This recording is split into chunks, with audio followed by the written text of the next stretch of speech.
Organizational meeting for Jersey Area School Board for Monday, December the 5th will now come to order.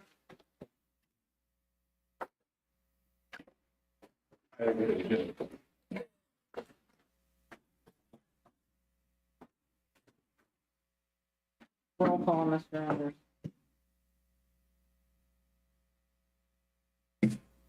Mr. Allen. Present.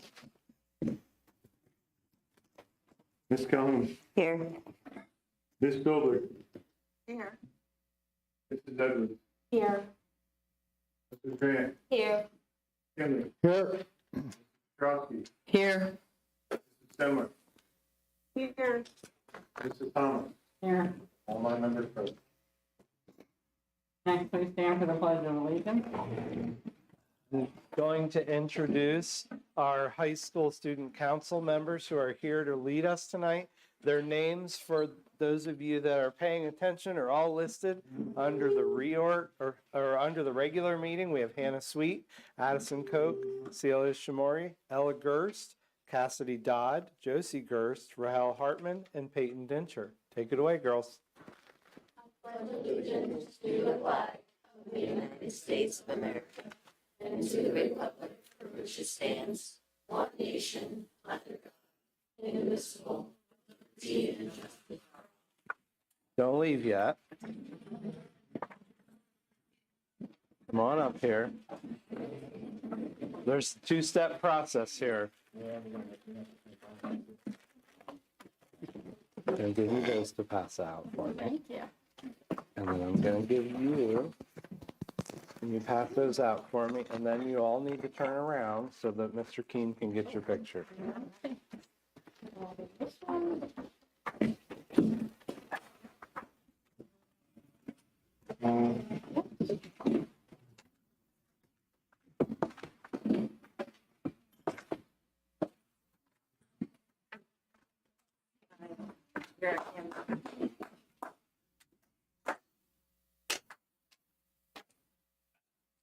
Thank you all. And before they walk away, thank you to Mrs. Zach, their advisor. Thank you.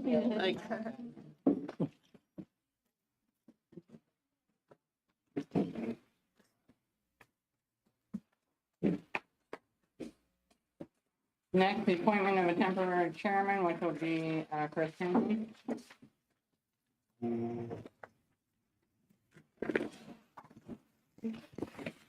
You said? Just need a motion. I'll motion. What do you need me to motion for? For the appointment of me as the temporary chairman. Oh, sorry. Get a second, please. Second.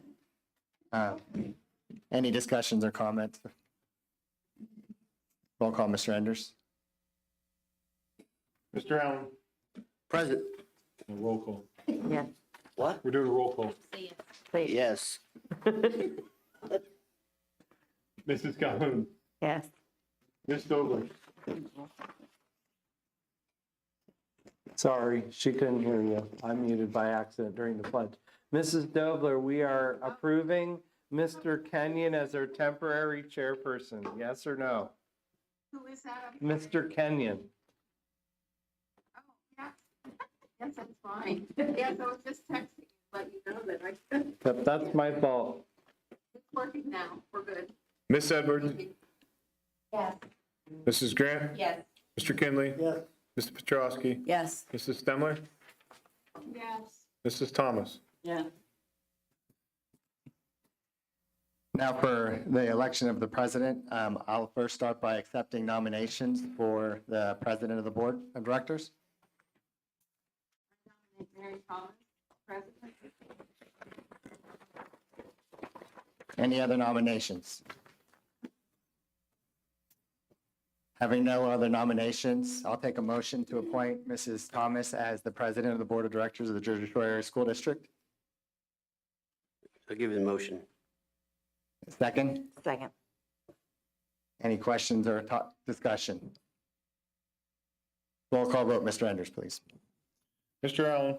Yes. Mrs. Calhoun. Yes. Ms. Dobler. Yes. Ms. Edwards.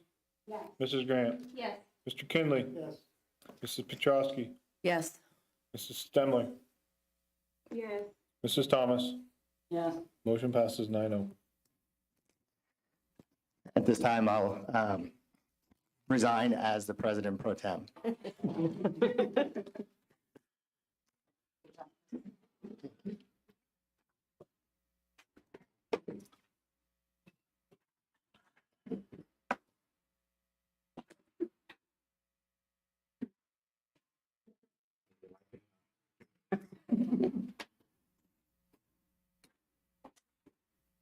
Next, we will have election for vice president. May I have nominations?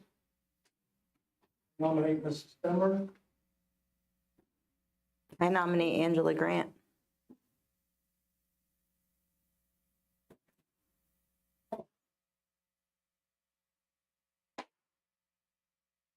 Any other nominations?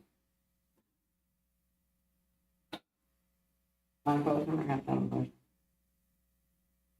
The nominations are now closed. Mr. Enders, roll call and identify who you want to be vice president. Mr. Allen, Mrs. Stemler, Mrs. Calhoun, Mrs. Grant. Ms. Dobler, Mrs. Grant. Sorry. Okay. Ms. Edwards, Mrs. Stemler.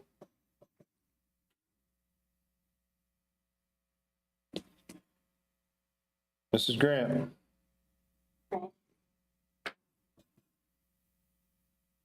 Mr. Kinley, Mrs. Stemmer. Mrs. Petrowski, Mrs. Grant. Mrs. Stemler, So. Thomas. Similar.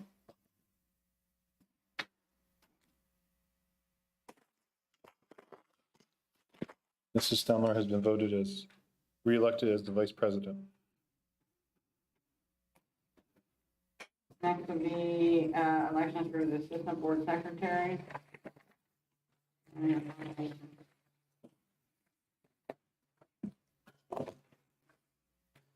I would like to nominate Angela Grant. Angela. Dobler said Angela. Oh, Who was first? Mrs. Dobler. Okay. You get that? Mrs. Dover was first. As for nominating Mrs. Grant, yeah. Any other nominations?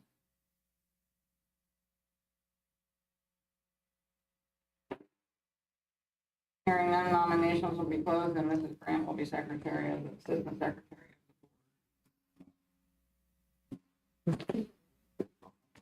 Oh, you still? I like to do an anonymous thing before. Roll call. I forget from one year to the next. Mr. Allen, Mrs. Grant, I guess you can say yes or no, make it easier. Mrs. Calhoun, Yes. Ms. Dobler, Ms. Edwards, it's only one person. So you're gonna say yes or no? Mrs. Grant, Yes. Mr. Kinley, Yes. Mrs. Petrowski, Yes. Mrs. Stemler, Yes. Mrs. Thomas. Yeah. Oh, no, I think I have one mute, so, thanks. Next, we have committee appointments. The committee appointments at this point will be done at the January meeting. If anybody that presently under committee would like to change committees or stay under committee, please email me as such.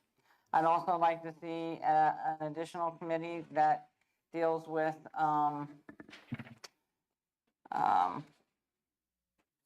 soliciting for advertising. Go further from the policy that we just have. So if any of you are interested in working on that, please email that to me too. You may be on more than one committee.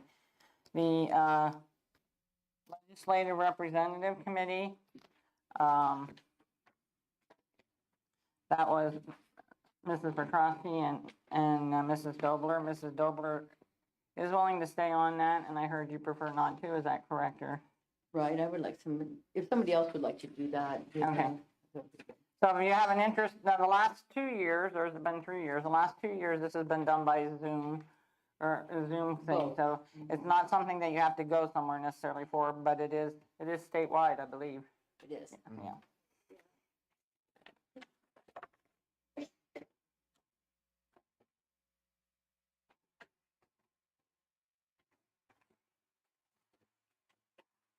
Superintendent's report? I'm gonna wait for the regular meeting.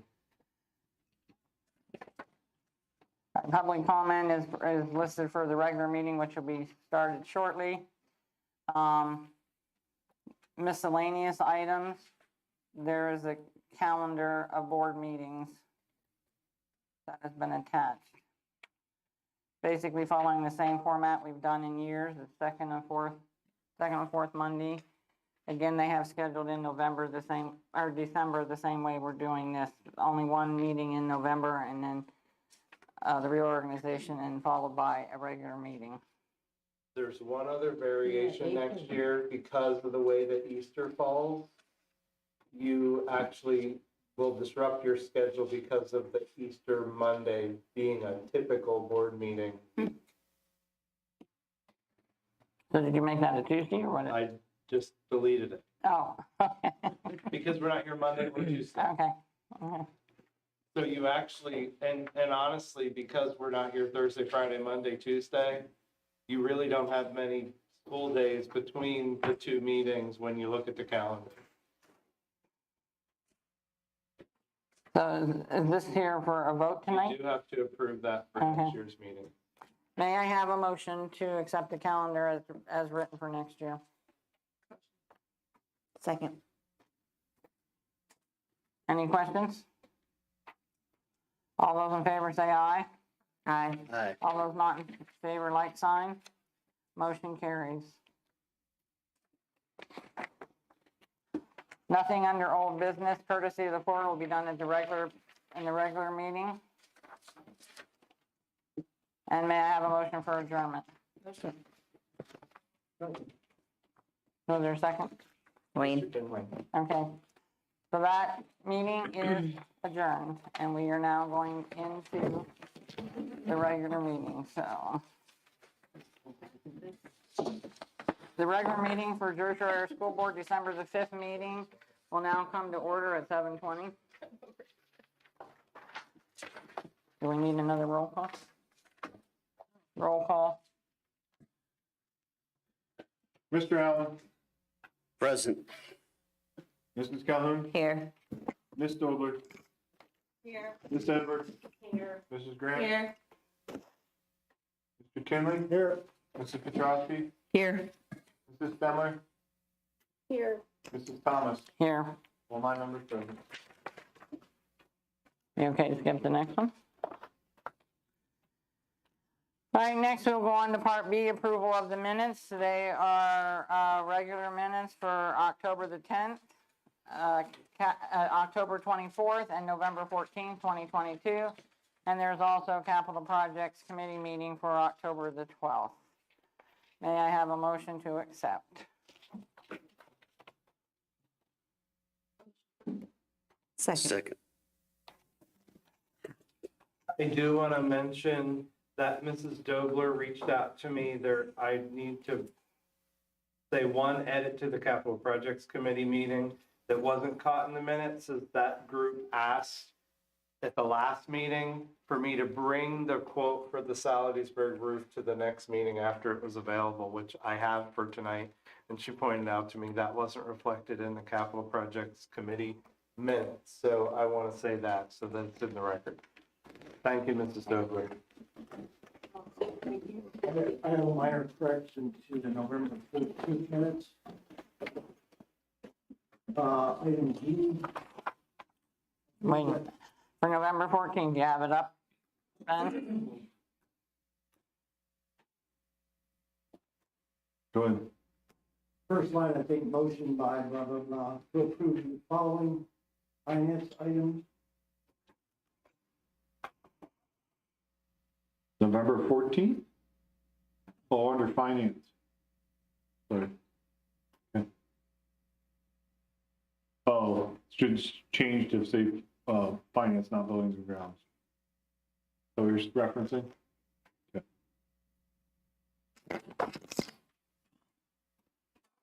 So who was the second on that? I have Mrs. Grant and Mrs. Calhoun. Are we okay with the amendments, the adjustments, corrections? Yeah. All those in favor with the added corrections, say aye. Aye. Aye. Not in favor, like sign. Motion carries. Moving on to approval of the treasurer's report. There's a treasurer's report for October. Well, you both say October 22nd on the thing. One of them, I'm assuming it's the Treasurer, 10th and the 24th. One's treasurer's, one's investment. one should be, mine says the treasurer's report, one says the investment report. Two different things.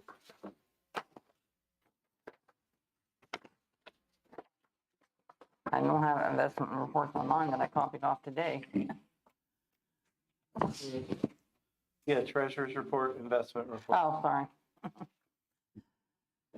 The October 22nd treasurer's report and the October 22nd investment report. Can't read tonight. May I have a motion? So moved. Second. Do we have any questions? Just for the board's knowledge, we did do an investment early part of November. You will see that on January at the next meeting. It's not, those 12-month CDs, the, further thoughts on. I do not, but I can look into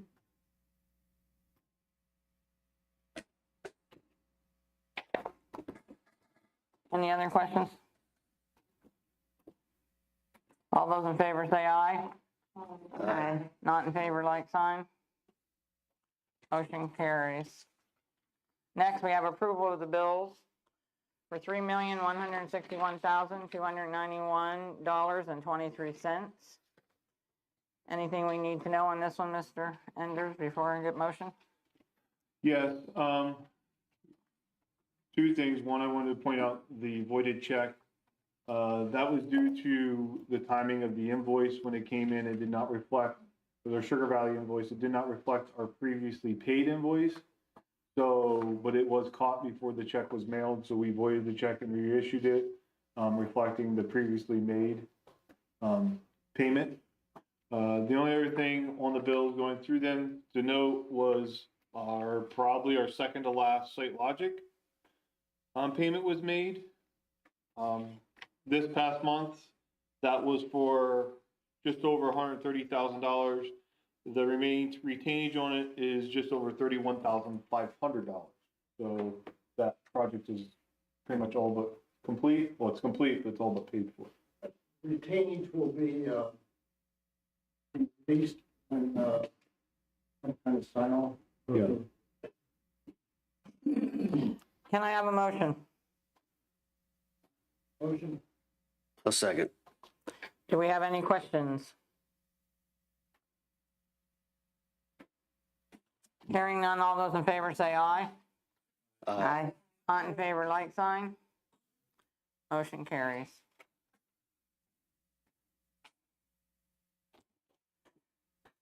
Moving into our presentations. First communications, Dr. Ulmer. I want to point out tonight 2 employees who we recognize today as Employee of the Month. We had one night at a football game, and thank you to Serena Henry for pointing this out to us. We had an issue with water in a locker room, and we had 2 middle school custodians who responded and went above and beyond in helping get that cleaned up.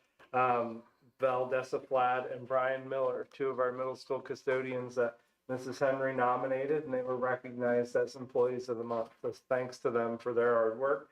I also want to point out, I did put out a message last week to the community that Brooke Menson, one of our high school English teachers, was one of the 12 finalists for State Teacher of the Year. A team of us went with her today to Harrisburg. She did not get picked as the state teacher of the year, but she was one of the 12 finalists, which is pretty amazing since there's 500 school districts and according to the Secretary of Ed, 250,000 teachers in the state, and she's one of 12. So it was great just to be there and see her recognized. So I wanted to point that out again tonight. She's a pretty amazing person and a great teacher. Thank you. President's report, we had an executive session held before the meeting at 5:45 for the purpose of legal, personnel, and safety. Number 3, IU report. Not tonight. Anything on the student report? Superintendent's report. I'm going to start by recognizing Mrs. Henry. I'll help you. We have a number of athletes here with us this evening and coaches to recognize the hard work of our fall athletes. We have golf, tennis, and cross-country athletes with us tonight. As soon as I get my mic fixed. Who would you like to start? Laura? Yeah, I told the coaches they have to announce their own team. So wonderful.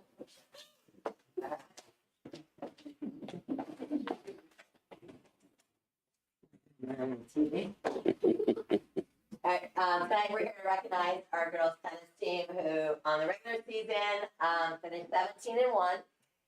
Overall, they finished as a team 19-2.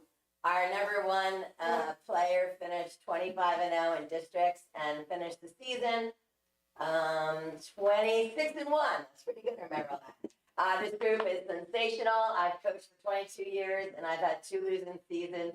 And these girls are brainiacs in the classroom and they are fierce on the court.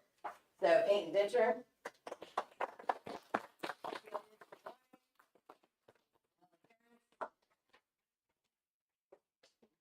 Brianna Porter.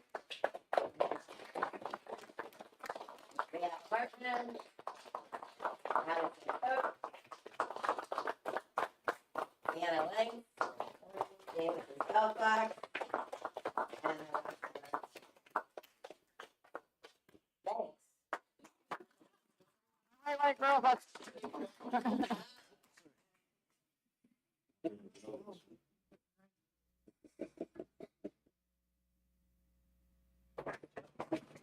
Thank you, girls.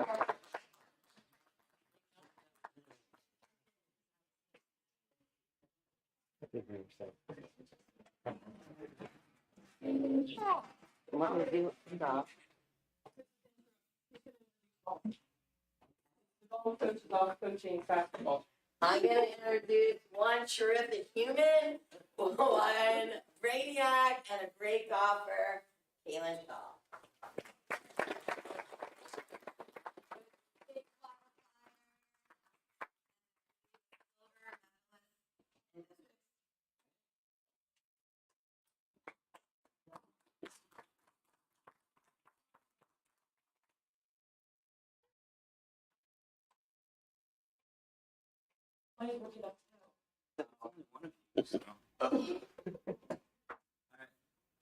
Raven Francis made state this year with a district time of roughly 17 minutes. Roughly 17 minutes. It was a while ago. Roughly 17 minutes, and he plays 14th, and then at state did really, really well, and played 115 out of over 2. So he did really, really well. That's us.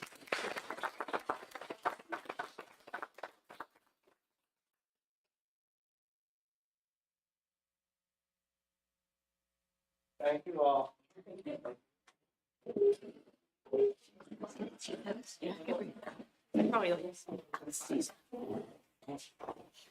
Thanks for that. And now, Mrs. Luann Gasparin for the Education Foundation.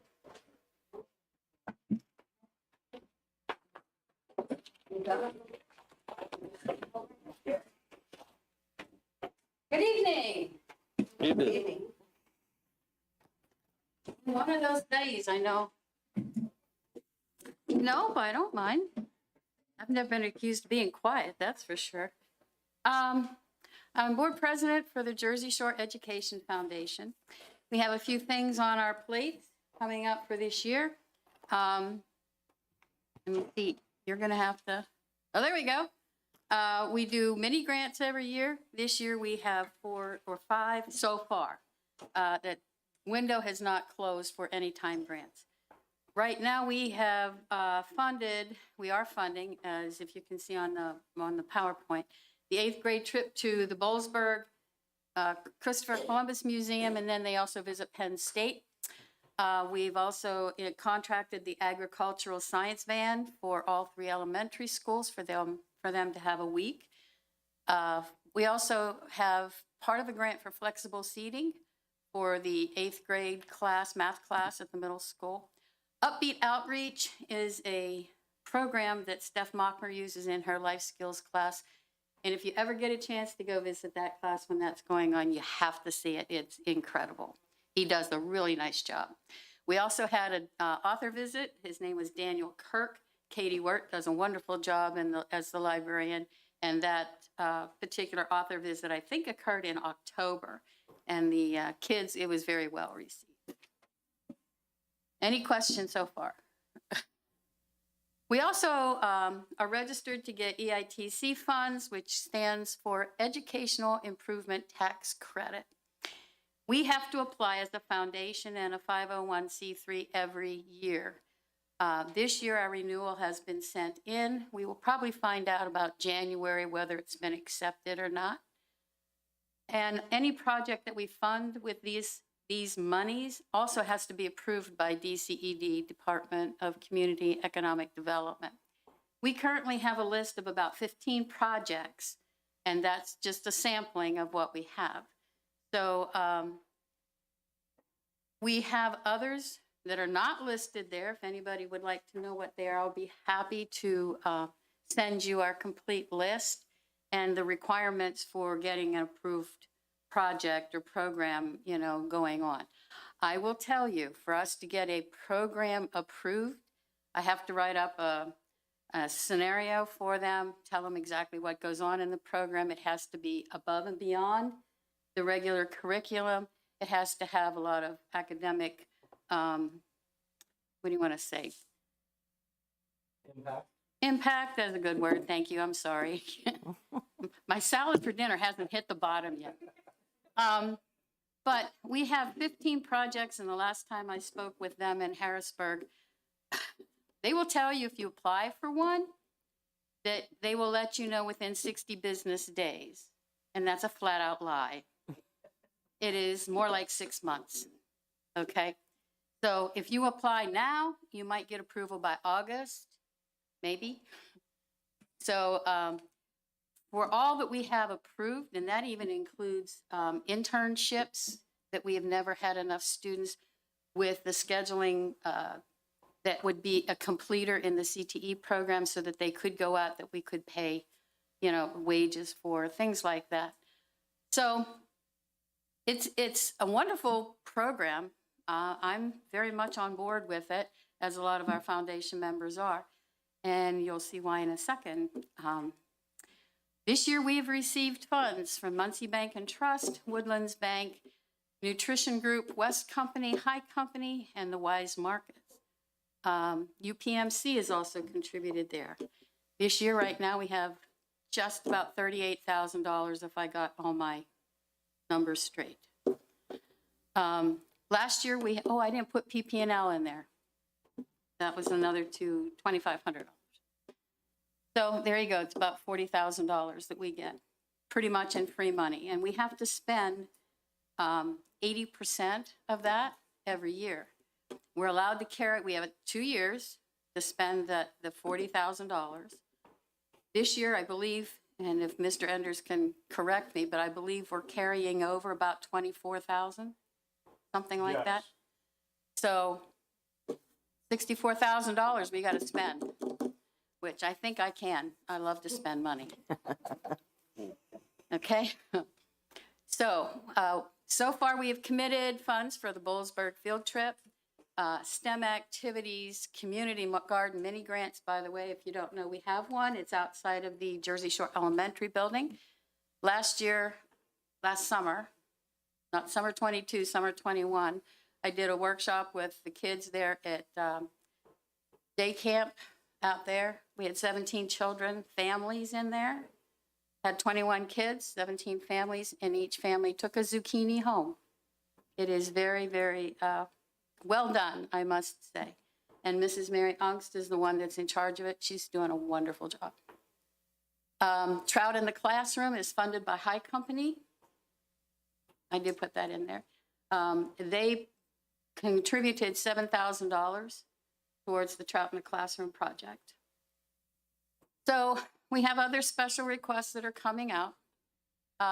We do have to encumber whatever we didn't had left over from last year, which was about $24,000. We have to spend that this year, which I think we've spent probably close to 15 at this point right now. So we shouldn't have any trouble spending the rest of that.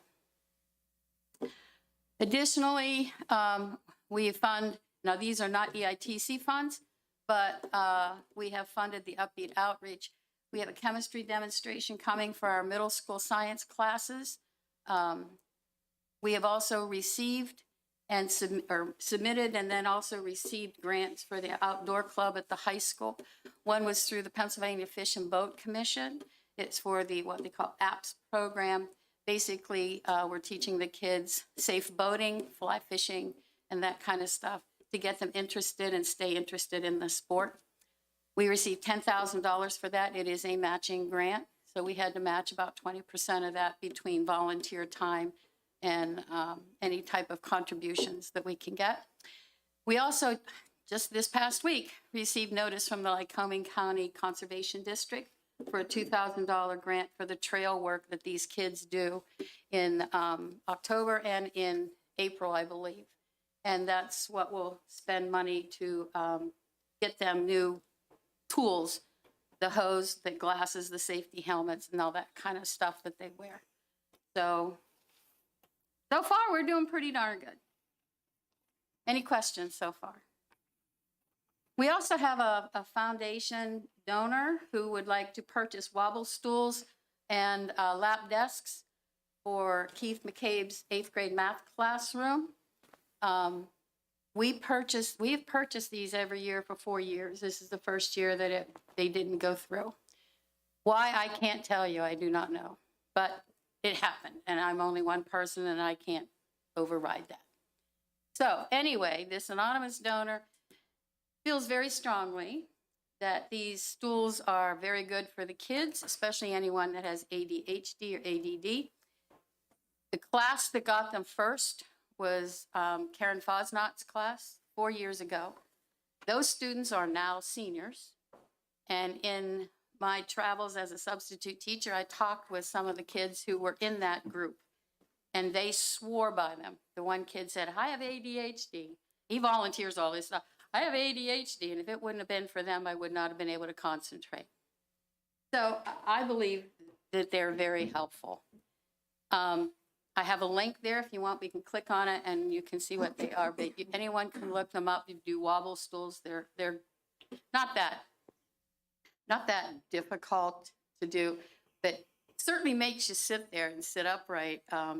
It's like sitting on a chair that has one leg shorter than the others, and you have to kind of balance it. And so while you're balancing that, the rest of your ADHD is like working on that. That's part of the brain's working on balancing on the chair while the other part can now focus on the classroom.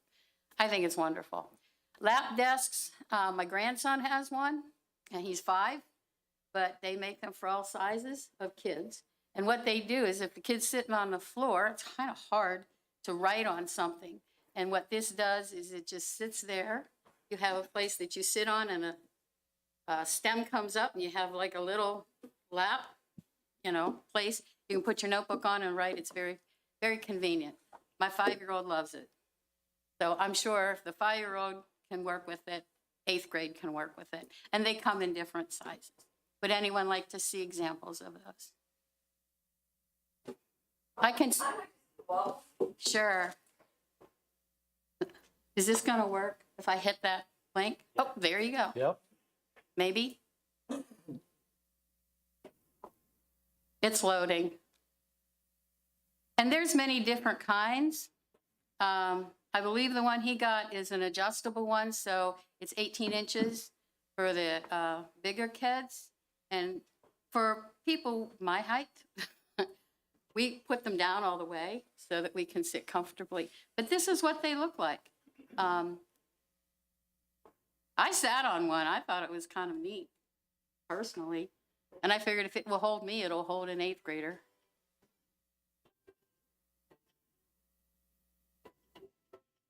And they're already in the classrooms in the middle school, by all means. Now, that's exaggerated right there, because they really do not wobble that much. And there's one of your height adjustment ones. And some of the research that I've done behind them, they are recommended for students with learning disabilities that have focus issues. Kind of keeps their brain occupied. So there you go. Sure, no problem. And the lap desks. Maybe, yeah. Well, there's a picture of one.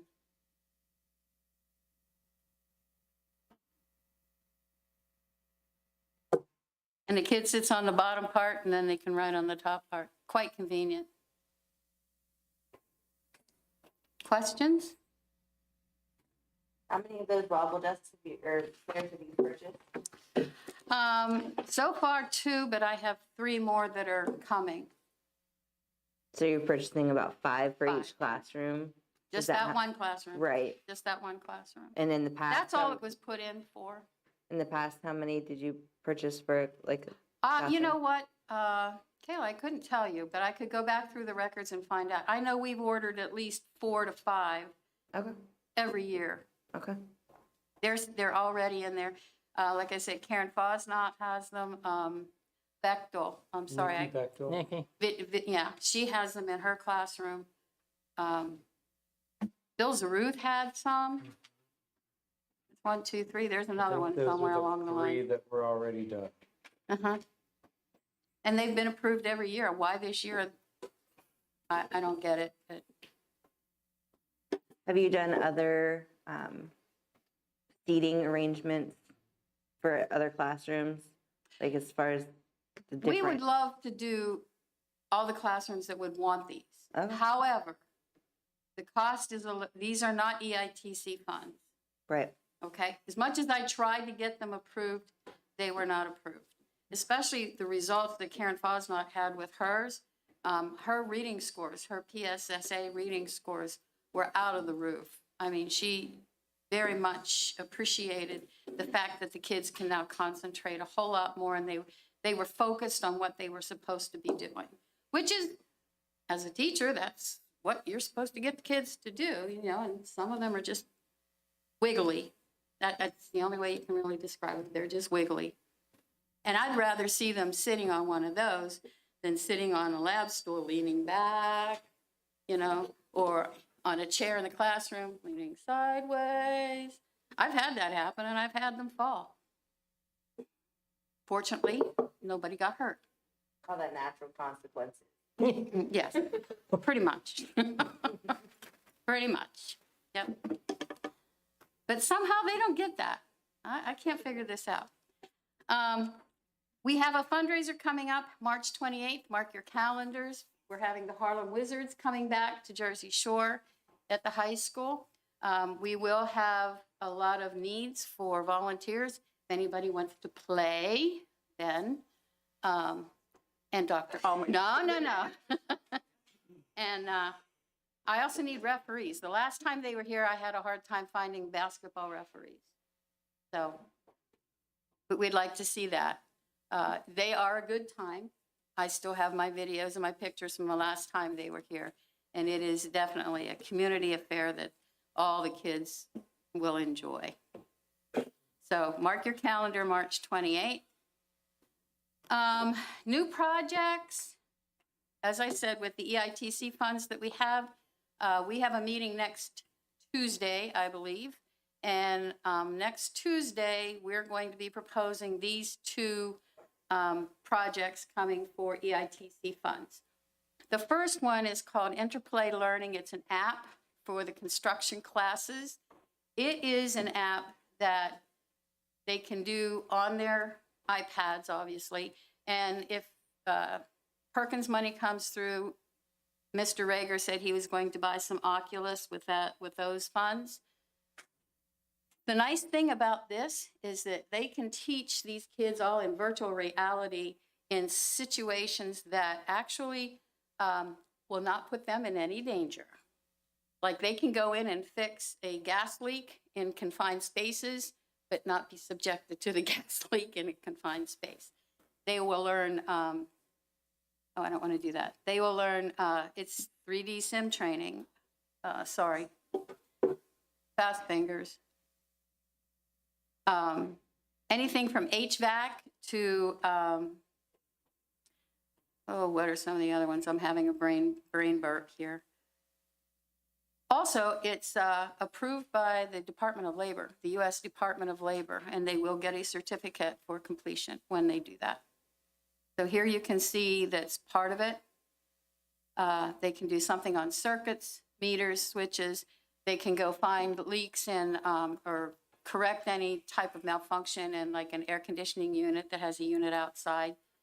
There are assessments that they have to do. I mean, it's pretty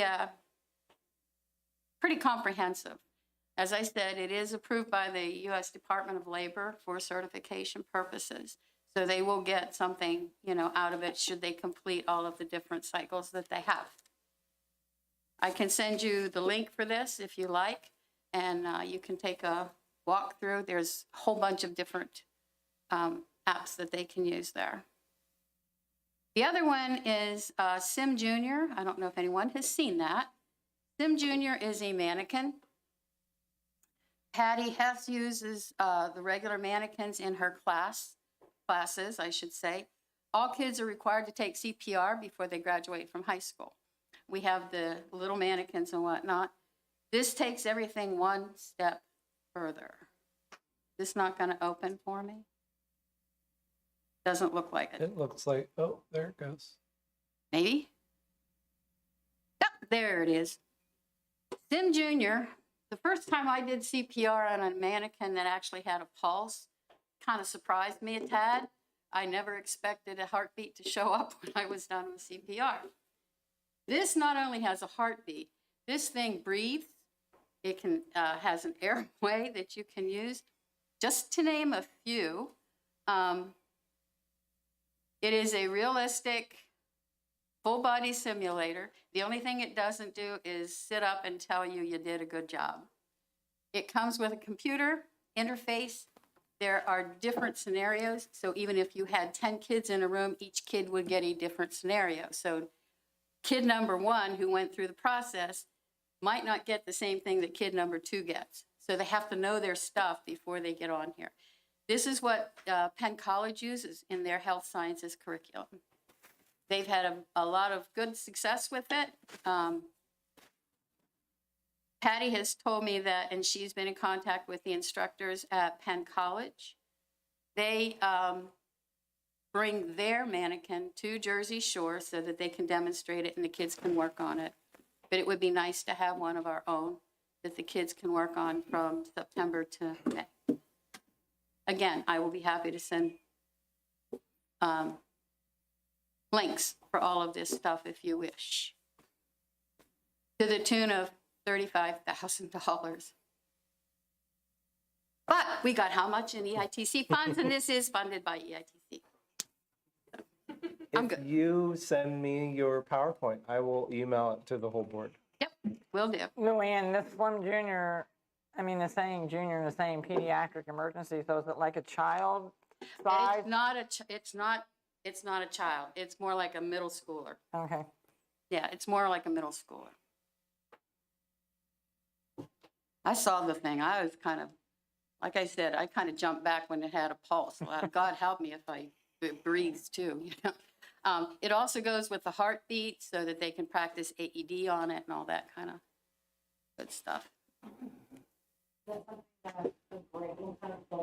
Yep, EITC will cover it. EITC cover will cover all of it. And by the way, they have different programs, I'm sorry for the different programs or levels of, no, that's me right now. Oh my God, I can't think of the term I want. Warranties, thank you, warranties. We can get a 5-year, we can get a 3-year. So we were probably thinking if we can, we're gonna go get the 5-year on it. What happens is if the thing goes down, we send it back, they send us a replacement, and all costs are covered. So we're not looking to fund or redo another one, you know, within the first 5 years. Okay, anything else? I also want to thank you for your support over the years, and please remember the foundation for our fundraisers in March. Please mark your calendars for that. If you have any projects you would like us to undertake, please contact any one of us on the board, myself, Chris Yadis, Linda Lehman, Linda Beerley, Greg Delker, Cindy Allen, Craig Allen, I'm trying to think who am I Julie missing, Steinbacher. Emily? Julie Contact- Steinbacher. Yep, Julie Steinbacher, Janet Shields. Janet Shields, yeah, Rachel Clark. and Emily Powell Hodges. Got them all. Anything else? Again, please ask. We'll be happy to accommodate if we can. If I can't, then I will find out for you and get back to you. Okay? So, Dr. Ulmer, I have a question for you. Go ahead. Well, I can hear you. The question is, how can they measure or attribute that some of the furniture that they have purchased for the students is what is contributing to their success when it comes to testing and when it comes to those kind of things that they're seeing an increase in their success rate? How can they actually tie that to the furniture? Is that something they can measure? What I did is I asked the kids themselves. You know, to me, that's going to give me the biggest measure. What we have as far as clinical measurements, we don't have anything like that. I can get you the research from different professional groups, and I can also, I guess, Dr. Alma, you might have PSSA scores from previous years where they don't have that kind of stuff, and you can match. But I know that's what happened, pardon me, that's what happened with Karen Fosnaught's group. You went to, I don't want to stick my neck out too far, but her PSSA scores were, I would say like 75% or better had passed. It was a phenomenal amount of students. And I talked to the kids. You know, the kids that are seniors now are the first ones that had that. And then they're the ones that are saying that they attribute it to that, to the fact that they now have to focus.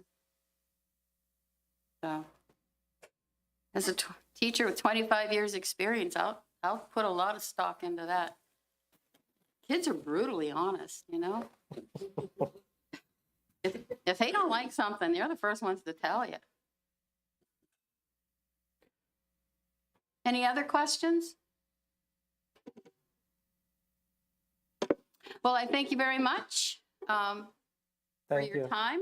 And as I had said, if you have any questions, comments, any projects, we would be happy to work, and would be happy to work with the school district on any capital projects.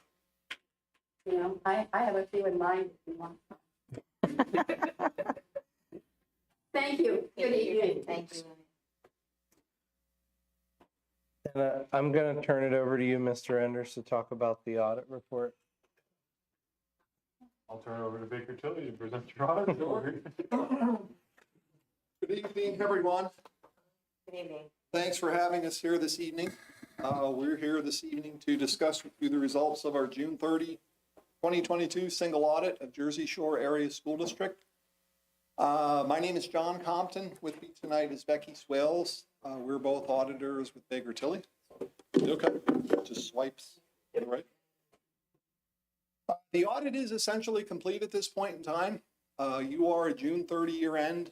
It takes the district maybe 2 months or so to close your books. Is that okay? Everyone can hear? Yeah. We start the audit, it's usually in September. It runs through, I would say, yesterday. It probably takes about 400 hours, I would say, 350 to 400 hours, somewhere in that time frame. The district has a December 27th filing deadline with the electronic municipal market access entity due to your bonds. That's your first deadline. And then the federal single audit deadline and the state deadline is March 31st of 2023. So you've got plenty of time. We have it for you tonight in draft format. I think if the board approves, we'll finalize things and sign it and deliver it, and then it's good to go. So, covered introductions. In terms of an executive summary, here's what we're going to talk about this evening. The whole concept of an auditor doing an audit of a set of financial statements is they're independent from the entity that they're auditing. So we are certified public accountants. We're separate and distinct from Jersey Shore Area School District. Because there are external third-party users of your financial statements, this document that we refer to as your financial statements, your single audit report, will go on to the federal government, the Commonwealth of Pennsylvania, your investors. It's there for the public, to the school board. So there's a lot of interested third parties in this information. Our role as auditors is we test the information. In our business, we refer to it as we're lending assurance to the information. And the concept is if there's someone who's independent with expertise in that area who gives an opinion on it, then the users of those financial statements has some greater faith, I guess, if you will, within those information. So there are two opinions, and we'll cover those as we go through the financial statements. There were no findings in the audit. We'll talk about what a finding is and what that means as we move along here. And I don't want to emphasize this too much, but a general fund, the fund balance of the general fund of a general purpose government or a special purpose government is oftentimes a measure that's used in terms of how the net worth of the organization. So we'll talk about that as well. So in terms of the auditor opinions, if you had the single audit report before you, they would show up on page 1, the second paragraph. That speaks to the district's financial statements and our opinion thereon. And then all the way back on page 64, the second paragraph, there's an opinion on your compliance with your major federal award programs.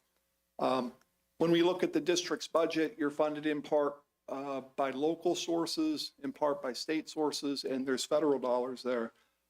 Anytime a not-for-profit, a state or local government, or an Indian tribal government expends more than $750,000 in federal financial assistance, you're required to have this special type of audit done known as a single audit, which is both kind of a misnomer. It's one audit that covers both your financial operations as well as your federal award programs. So that phrase unmodified means without exception. In our opinion, the financial statements present fairly in all material respects your financial position and results of operations for the year ended June 30, 2022. And as it relates to your federal programs, that means that the district complied in all material respects with all of these requirements that are attached to those federal dollars as they're passed through to your organization. Any question on the auditor's opinions or what that means? Or no, if not, we'll move on to your general fund balance. As I mentioned before, fund balance is one measure of kind of the financial health of a state or local government. If your financial statements were to be provided to, let's say, a financial analyst, one of the first things they would look to is whether or not the entity has a fund balance policy and how much of your fund balance exists and how much of it is in cash and so on and so forth. At June 30, 2022, Jersey Shore Area School District's fund balance of your general fund was $10.4 million. Now, what does that mean? There's a Government Finance Officers Association, the so-called GFOA. It's an international organization.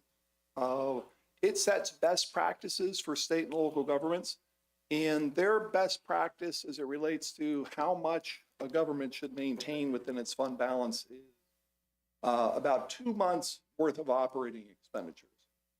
So you can see there, we're indicating that 2 months of a typical Jersey Shore area school district operating budget would be about $7.3 million. So your 10.4 at June 30, 2022 was slightly above that best practice, which is a good thing.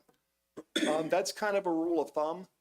We always make the point that we wouldn't want to see governments go below that benchmark. And certainly that happens, and there are situations where governments will have a fund balance replenishment policy where they will get it back to where it needs to be. Of that 10.4 million, just over almost 4.1 million was what we refer to as committed. So that would be a situation where the board actually sets those dollars aside for a specific purpose. And we're indicating there that those were committed for future PSERs and healthcare increases. So you've carved out about $4 million out of that $10.4 million for future PSERs and healthcare increases. Don, can you go back to it for 1 second? Sure. I just want to interrupt you for one thing to clarify something for the board. I know in my email today to all of you, I compared it to the projected amounts that we discussed through the budget process. Our fund balance at $10.4 million, just so you are, so we're clear and you understand. I think John will talk about our federal revenue. The GSASD project that was done, you remember 2 million of that was funded with federal dollars, and the district had to commit 1.6 million of that of local dollars to pay for that project. Because of the timing of that project, it almost happened right at 6:30. We spent basically 100% of the federal dollars at June 30th. So this current fiscal year we're in is where you're going to see the $1.6 million spent for that project that will reduce that fund balance. You know, we talked about that through this budget cycle and it being a part of that projected. It essentially did not hit these books. It's going to hit the current year. Thanks, Don. No problem. Okay, this next slide, we're just looking at the composition of that fund balance. Keep in mind that when we're talking fund balance, there's more to it than just cash. I might use the term funds as in I'm low on funds today. When we talk about your fund balance, it's really the net worth of your general fund. It's the difference between the assets, deferred outflows of resources, liabilities, deferred inflows of resources. It's what would be left over at the end of the day once all of your liabilities were satisfied for that. So that was 10.4 million. We talked about the 4 million that was committed. 6 million is unassigned, and the remaining roughly $250,000 is what we call non-spendable, because it's either an inventory form or prepaid expenses or something along those lines. This next graphic here is just intended to kind of compare your total fund balance with the 2 months worth of operating expenditures benchmark. On the left-hand side of the screen is the $7.3 million, which is roughly 2 months worth of a typical Jersey Shore operating budget. In other words, you would spend about $7.3 million within 2 months. The 6.1 is the unassigned portion of your fund balance, or those dollars that are not earmarked for some other purpose. Whereas on the right-hand side of the screen, we're comparing, again, that same $7.3 million with the 10.2 million total fund balance. I think the thing to keep in mind is the board can commit dollars for a specific purpose. You can uncommit dollars. It's not something that's permanently done. So that gives you some sense as to where your fund balance sits within that context. I think the last slide we have for you, or that I have for you, is the district's general fund balance over the past 10 years. And you can see you are sitting as well as you have for, sure if there's 8 or 10 years. 1, 2, 3. Okay, 8 years. So again, sitting a little bit above what GFOA kind of puts out there as their recommended benchmark, but I would rather see the district be in that position than sitting below that recommended.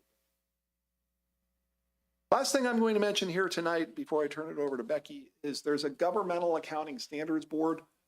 When we give our opinion on your financial statements, it will say financial statements are fairly presented in accordance with generally accepted accounting principles. Generally accepted accounting principles for state and local governments are subject to an entity known as the Governmental Accounting Standards Board, or the GASB. GASB sets the rules that governments need to follow in preparing and presenting their financial statements. They do so in the form of statements. GASB statement number 87, which deals with leases, became applicable for the district in June 30, 2022, when you implemented that standard in 2022. Really didn't have a significant impact on your financial statements. There were certain leases that prior to the implementation were considered to be capital leases. Under GASB 87, they're considered to be a purchased finance arrangement. So if you were to look in the financial statements, you'll see them described as such for June 30, 2022. Stop there, see if anyone has any questions on what I've covered. If not, we'll turn it over to Becky for some quick historical information. And So this GASB, part of the balance sheet, number, that's very important. it's what it did, Wayne.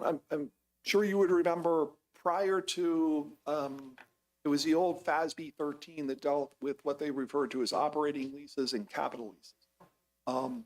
Capital lease, you essentially own the asset. An operating lease, you were renting it. In the governmental arena, as well as in the commercial arena, there's been a lot of changes afoot as it relates to leases. There's no such thing as an operating lease.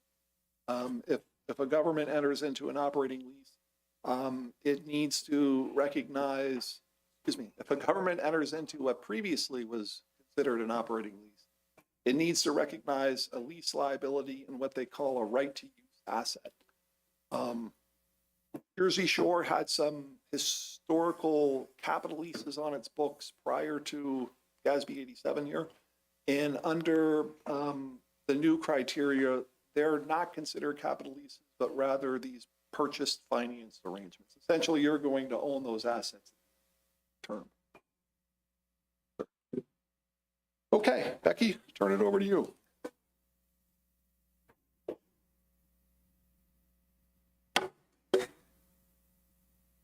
All right, we're just gonna talk about a little historical information. Start with the general fund revenue sources. So the district has 3 main sources of revenue funding: local, state, and federal. And this year, for fiscal year 22, 42% of your revenue was from local sources, 52% was from state sources, and 6% this year was from federal, compared to last year, fiscal 21, where only 4% was from federal. And there was a slight decrease in the local funding, 42% this year compared to 44%. So this will show you the last 5 years where your federal, state, and local funding stood with the district. You can see the federal component kind of inching up year by year with pandemic stimulus dollars that have been part of the picture here with us.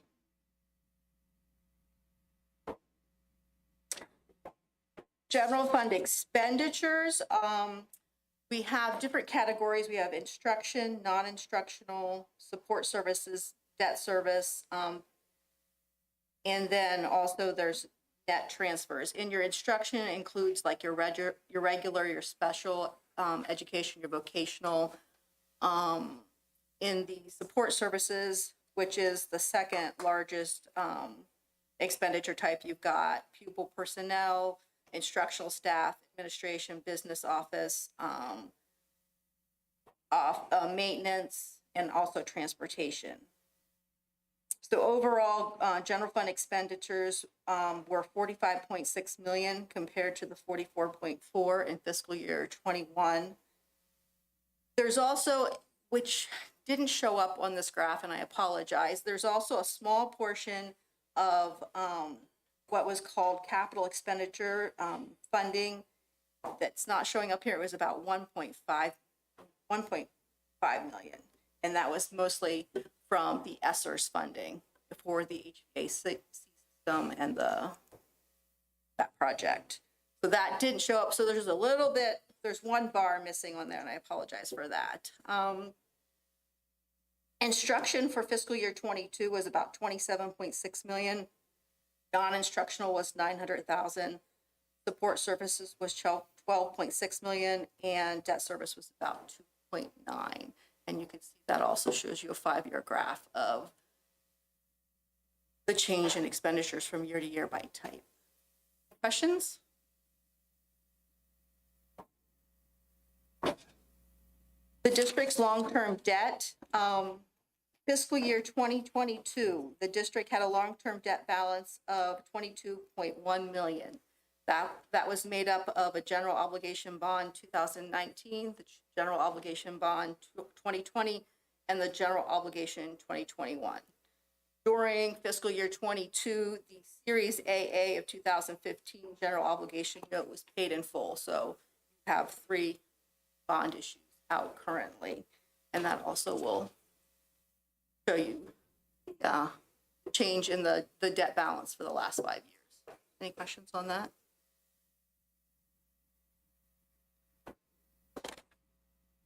All right, jumping back to talking about the single audit that I know John mentioned at the beginning of the presentation. So the schedule of expenditures of federal awards appears on page 67 and 68 of your financial package. And this is a schedule that shows all the expenditures for federal grants. In total, the district expended almost 5.2 million in federal financial assistance during fiscal year 2022. Consistent with fiscal year 21, we did not identify any findings related to any into the federal programs we tested. And this year we tested the Education Stabilization Fund. Questions on that?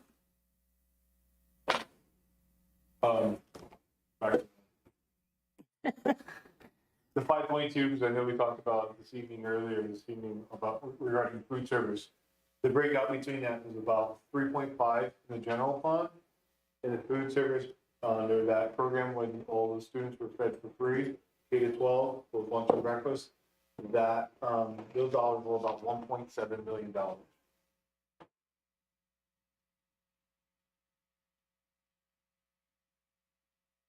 So on the horizon, just as this year we had GASB 87 with the leases, coming up is the district will be required to adopt GASB Statement 96, which is subscription-based information technology arrangements, which is basically on the same line as the lease. Now some of these subscription-based type programs that you have will actually be capitalized. That's the word, thanks, that I was using. Capitalized, and I'm not sure, I mean, that's something obviously we'll have to look into as to what the district has related to that. Long-term agreements, we don't have many, we have a couple of. That may, yeah, short terms usually don't fall in with this scope, so. Okay. So in summary, the district general fund balance is sound and slightly above the GFOA recommended guidelines. Internal controls are in place. We had found no material weaknesses. The business office, very solid, does a good job, bookkeeping good. Good audit. I meant to mention and forgot, there was turnover in your accounting function for June 30, 2022. You had a longtime accountant, Maureen Erlinson, who was very good at what she did, retire. I can't remember when she retired, but sometime. September 2021. Yeah, coming up will be 1 year after, December 31st. So that anytime that happens, it's kind of risk goes up from an audit standpoint. We use Season. Well seasoned.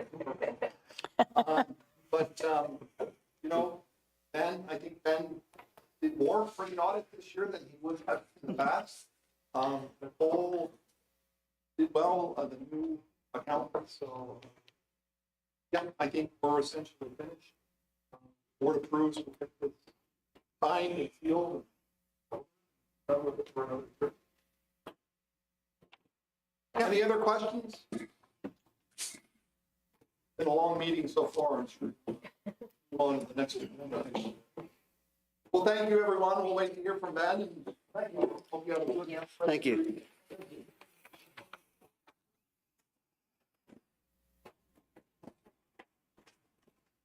Thank you, Madam President. That was my report.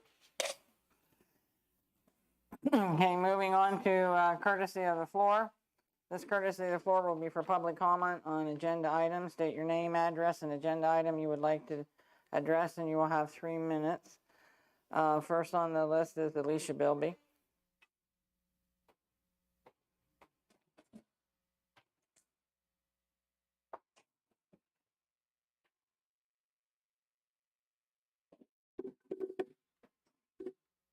I'm Alicia Bilby. I live in Piatt Township. The last meeting that I attended, a school board member pointed out that the Avis and Southeastburg enrollment numbers are actually increasing while Jersey Shore Elementary has declining enrollment. Why would the school district attempt to close the schools where people are moving to and buying property? I went to Avis. My daughter has already gone through Southeastburg Elementary, and she is currently at the high school. My son, Noah, is a 5th grader at Southeastburg. When Noah was upset a few months ago about his school possibly closing, I assured him that he would definitely get through Southeastburg before anything could possibly happen. Since the last meeting I attended, it was discussed that any closures could take up to 2 years. Noah said that we still had to fight for all of the other children to go to Southeastburg because all of the students there love their school. Noah wanted to come here tonight, and he wrote his own statement to represent the students who attend Southeastburg Elementary.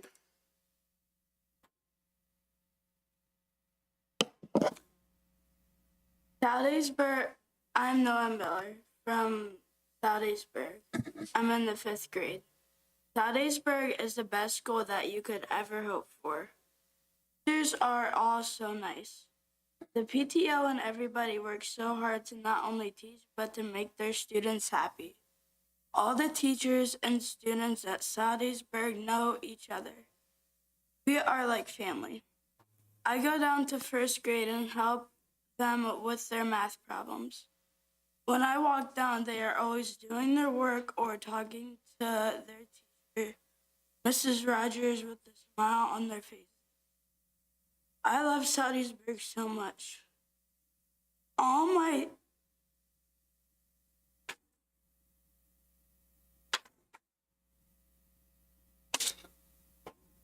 teachers and principals are so kind.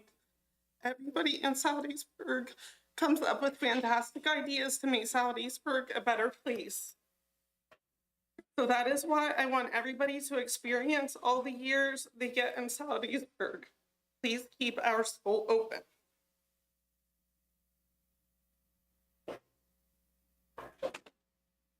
Thank you.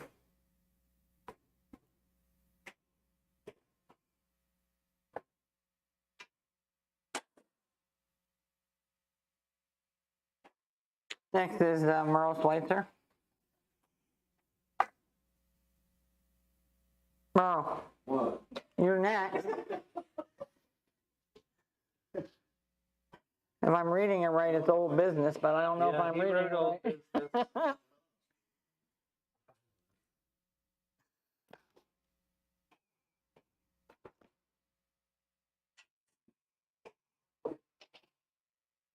Merle Schweitzer, 325 Jobs Run Road, Jersey Shore, PA, Mifflin Township.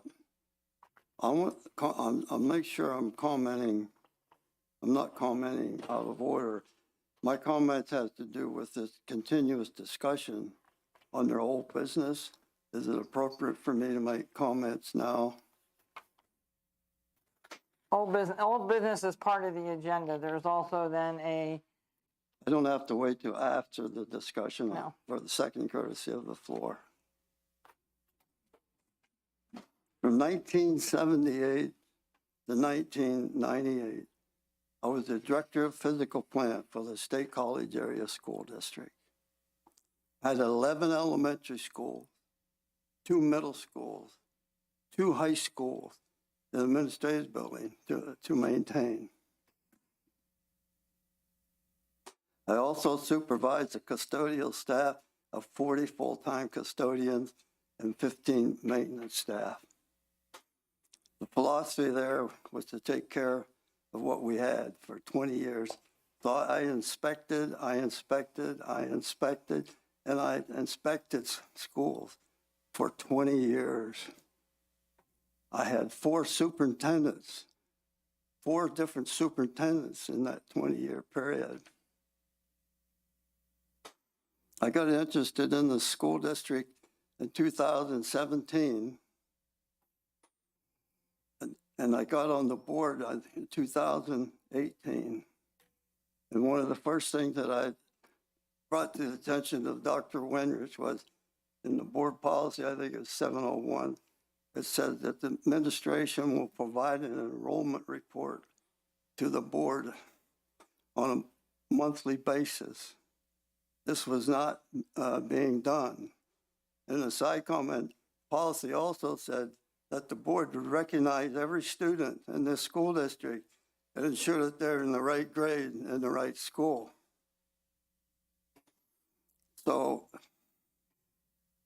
I asked Dr. Winrich, would you please start making the monthly enrollment report per the policy? And she did. So from 2018 to date, we've had monthly enrollment reports coming from the administration to the school board.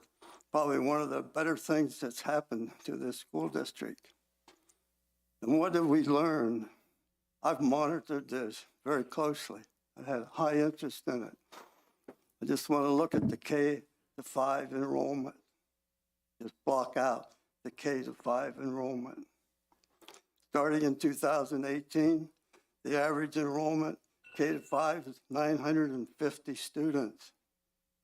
950 students the next year, and the next year, till we get to 2022.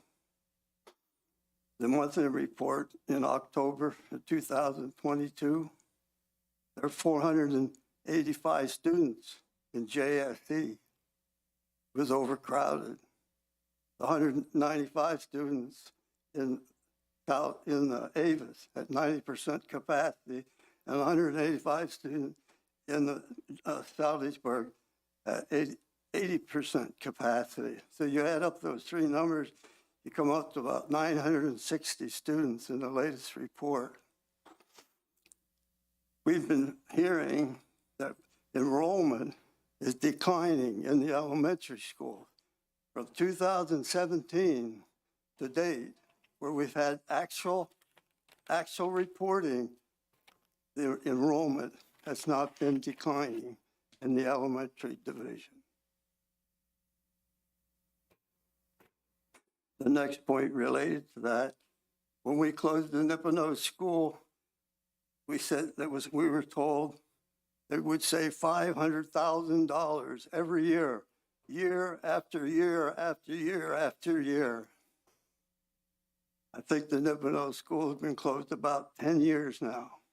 you need to start winding down. You're gonna let me go on here now. Start winding down. No, you interrupted me. Anyway, 10 years times 500,000, that's $5 million. Where's the $5 million that we saved in closing in Nipano school? The expenditure didn't go down 5 million and the revenue didn't go up 5 million.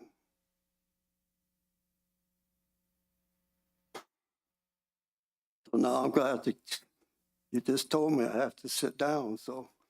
You can I'll sit speak down. at the other. Oh, the other, I'll be for, oh, after all my experience and all this inspection, so and I got on the board, I immediately was made chairman of the capital projects committee. I got interested in the maintenance process in this district. I discovered it had excellent. The schools are in excellent condition. They're doing a great job. When I left the board, they brought in an outside architectural organization. They did this facility study. They come up with 182 projects. When I said the buildings were in excellent condition, I really have a problem with that.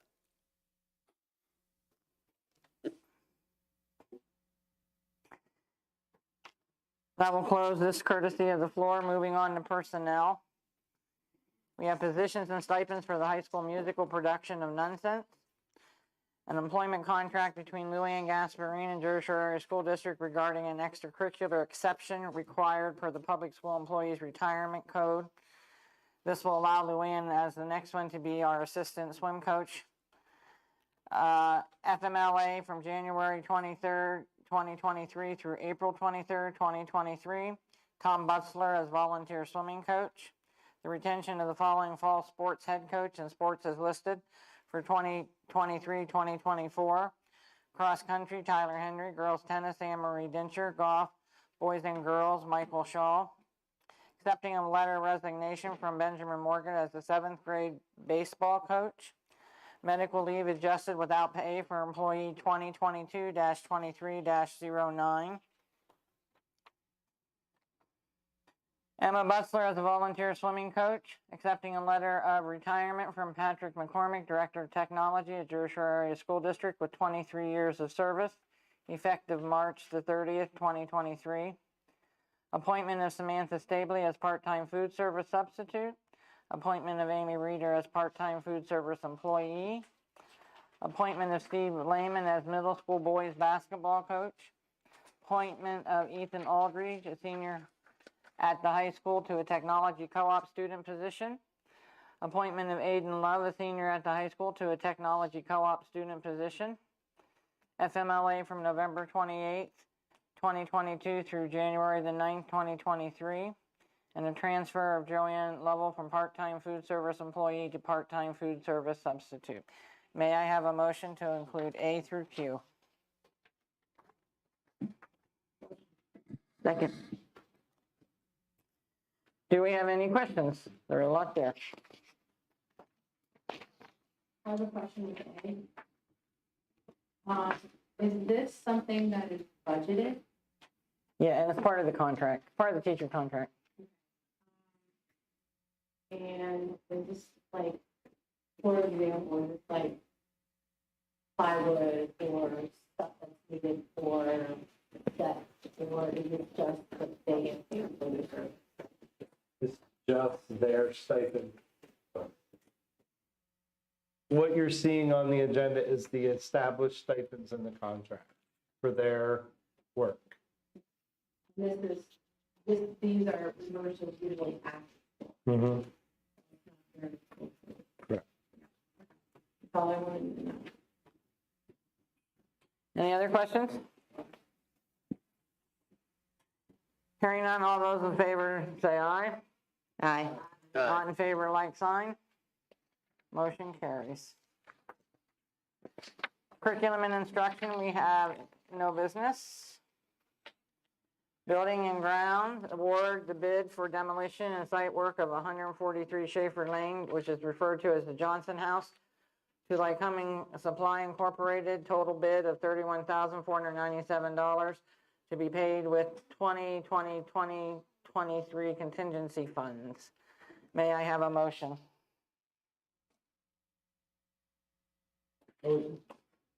Second. I'll second. Now, for point of reference, this includes demolition of the Johnson House plus regrading and regrading that land that's there, which is quite uneven, right? And Quite gravel. uneven, and to put stones and things. Mm-hmm. for it to be basically become a parking lot. How many, spaces? I think we estimated in the 50 range, depends on how it's laid out.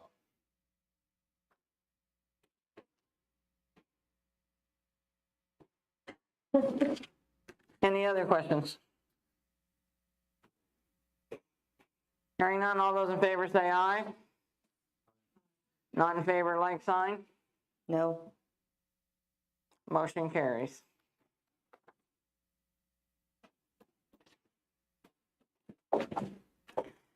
Next, we move on to finance. Ordering 12 football helmets and 12 pads for the 2023-2024 season. That the administration conduct business and pay appropriate district invoices with confirmation at the next available regular board meeting. Accepting the financial statements and supplemental information for the year ending June 30, 2022 as presented by Baker Tilly Birchall Kraus LLP, our independent auditors. And a lease agreement with the Postage Pro Plus for a digital mailing machine and to cancel the rental of the current meter. May I have a motion for A through D?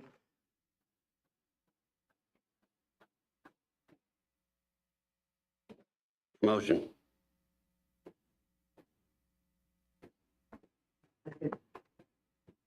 Any questions? On the new, this is new, you canceling before the expiration? No.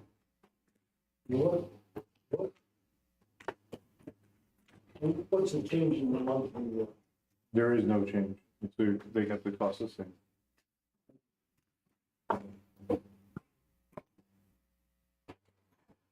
So, are we accepting, like, item C with what we were just presenting? Yeah. And it'll be the draft that was emailed to you this afternoon. They will date it. Once you accept it and present it as fine, and they'll provide it as final. Well, I think that's a lot of information for us to see for tonight. Was kind of, the only way we can actually see that report they just gave. I mean, they provided it, I think, Friday? And Yeah. we emailed it out today, and this is pretty typical because as you heard him say, like, they don't even come on site until So you emailed that whole report to us? earlier today, Mr. Enders did, yeah. I emailed the actual report, the PowerPoint I did not email out. No, I didn't see that PowerPoint. It was the report that they used to generate their presentation, yeah.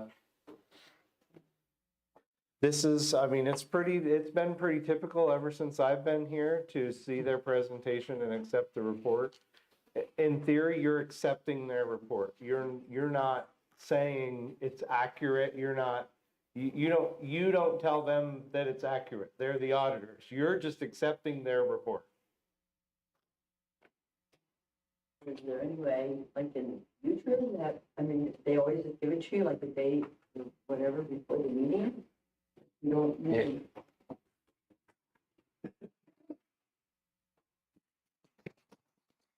It happens unfortunately that way just because of when they start the audit, when they complete the audit, and then the timing of your meetings and when they have to have it submitted to the state by the end of the year.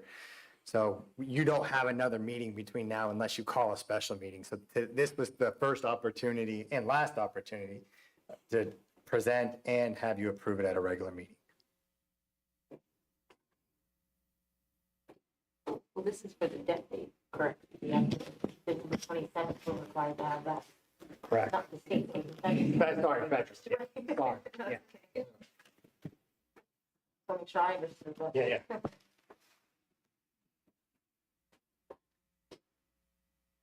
I have to say, I'm uncomfortable proving this without really going over everything. We always had summaries ahead of time in order to ask our questions. And what if we have questions after we approve this? There might be something that we see after we've had time to go over things that we're not happy with or we would like to ask. I'm uncomfortable with it myself.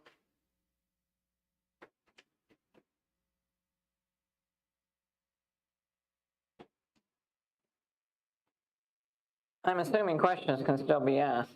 Yeah, I don't think it forecloses you from asking questions of the auditors. What the auditors are saying is they've reviewed your financial statements based on the way you reported them, and the way you presented them to them. There was no reason for them to modify or change any of the way things were reported relative to the money in and the money out. I would be speculative to think that anybody here would ever have the opportunity to be that knee deep to challenge any of their findings. No offense, Angela might be the closest. Or Wayne.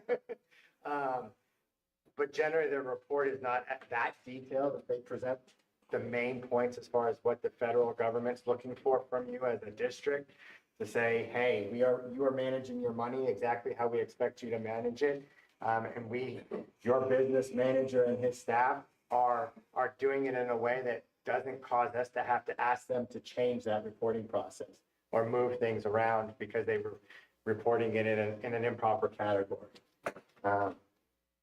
It's very typical that these are unfortunately presented in a timing of the way they are. But as board members, no offense, it's not your role to actually delve that deep into the financial and self-audit your managers and business staff. That's why you hire an auditing firm to do that.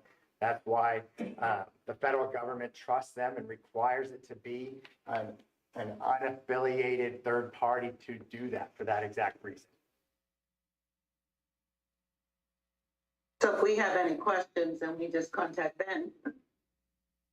And he can answer a question if we see something that we want clarified. Yes, and or you could, I mean, if you don't feel comfortable with me answering the question, I can certainly pass it on to the auditors and get a statement from them regarding whatever your question might be. I'm comfortable with you answering anything. Well, thank you. Yeah. Well, and Mrs. Dobler, I want to say again, you're voting to accept their report.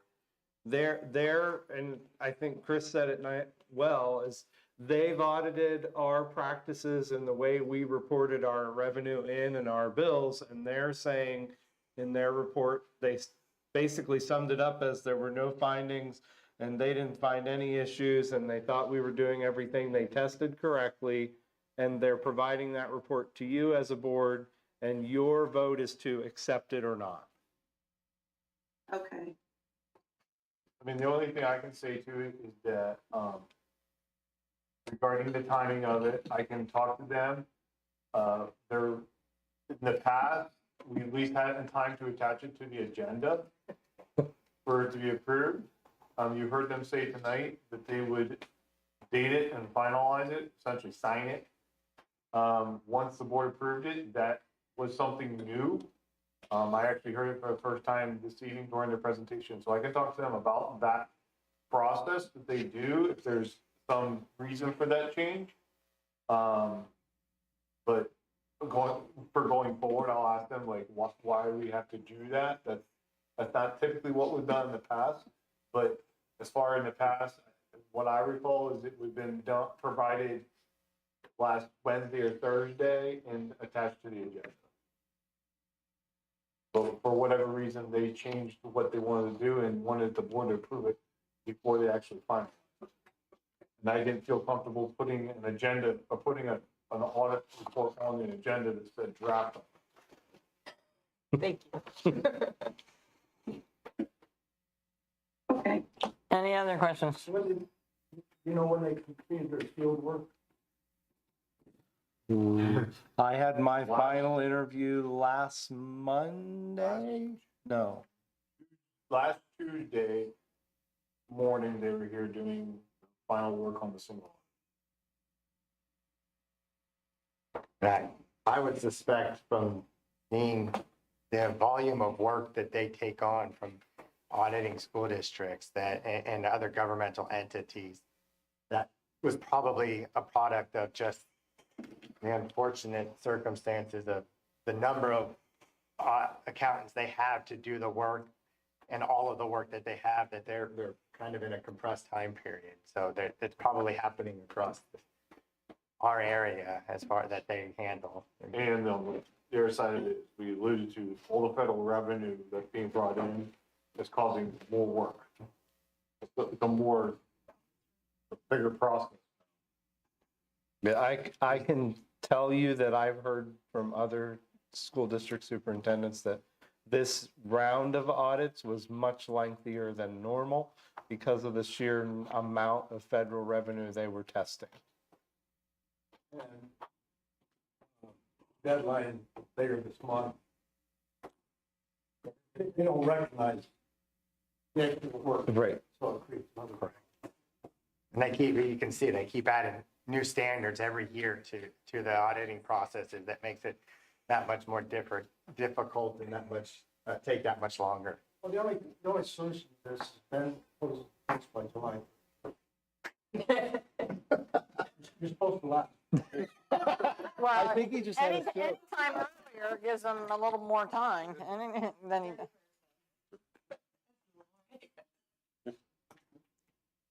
We just got done with payroll crews. No, they're not even paid out yet.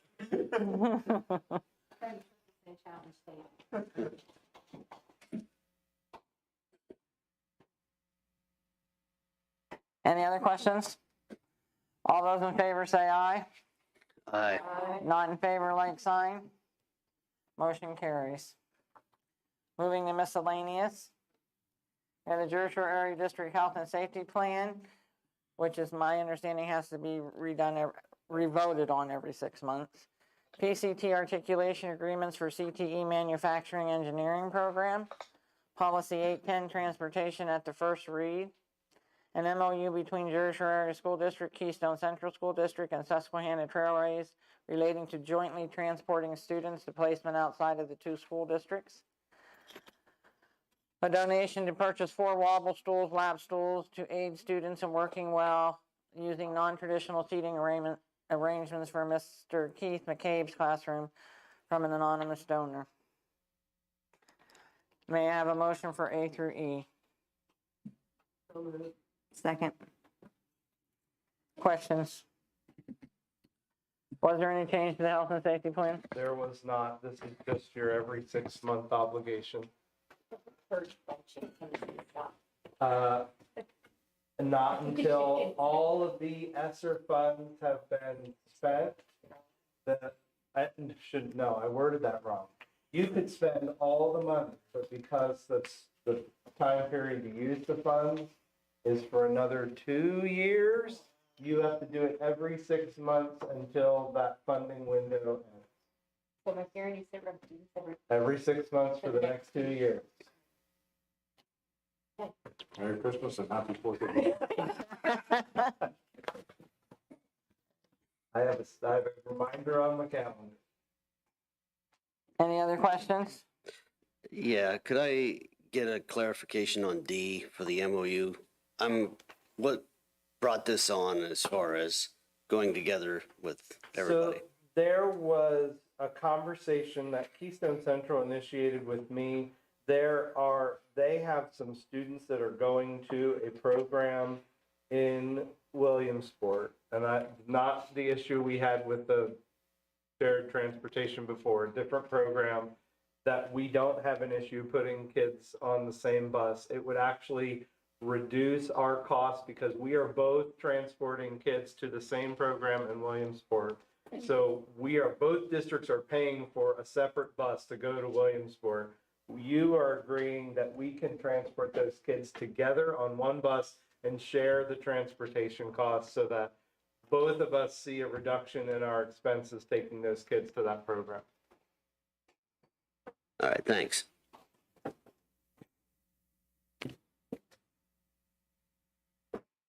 Any other questions? Hearing none, all in favor, say aye.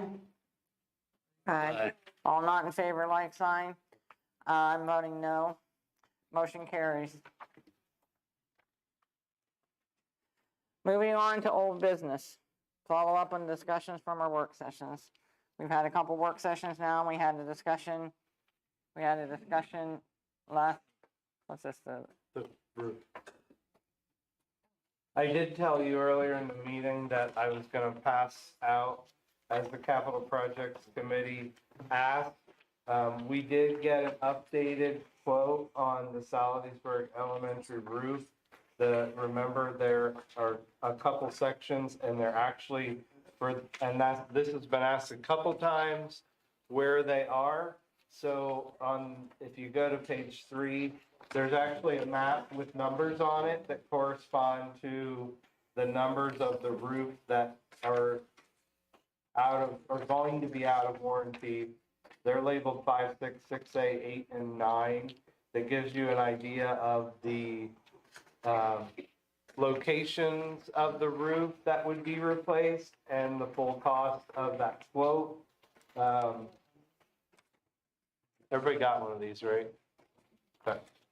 This was attached to my update last week, but I told the capital projects committee that you would get it, and as a whole board to look at that quote. Questions? For public information, the quote is $572,667.78. All right, so the last time we had some discussion on the different options that we had, and we looked at 3 options, and we're still in the process of discussing that. What's happening now is teachers are in the process of having conversations to see if they have any questions or concerns about any of those particular options, and they're doing that through their faculty rep council. The administrative team has been ongoingly meeting with Dr. Ulmer, and he's been bringing it up the last few, and I think you had a bigger discussion this last one. And we also talked about doing a community survey. Did you make copies of that? I have copies. Which would be done as soon as we possibly can. At this point, if you have comments or would like to see any changes, this is the time to do it. The survey was kind of developed through administration, and then it was sent to president and vice president of the board, which would be myself and Michelle. In our updated meeting, we had a discussion on this, and this is where we are at this point, bringing it to the board to see if you have any concerns, so that we can move on with this, so that in January, all of these things will come together that can be discussed. And I guess through our solicitor also, if we move students out of Salisbury Elementary, we will have to do what's the meeting called? Act 34 hearing. An Act 34 hearing, which will be done during one of the regular board meetings. So you have the board survey. We tried to not make this very encumbersome, and we tried to make it so that you could see a couple different things. So I'm looking it over and having some discussion or hearing some comments from some people.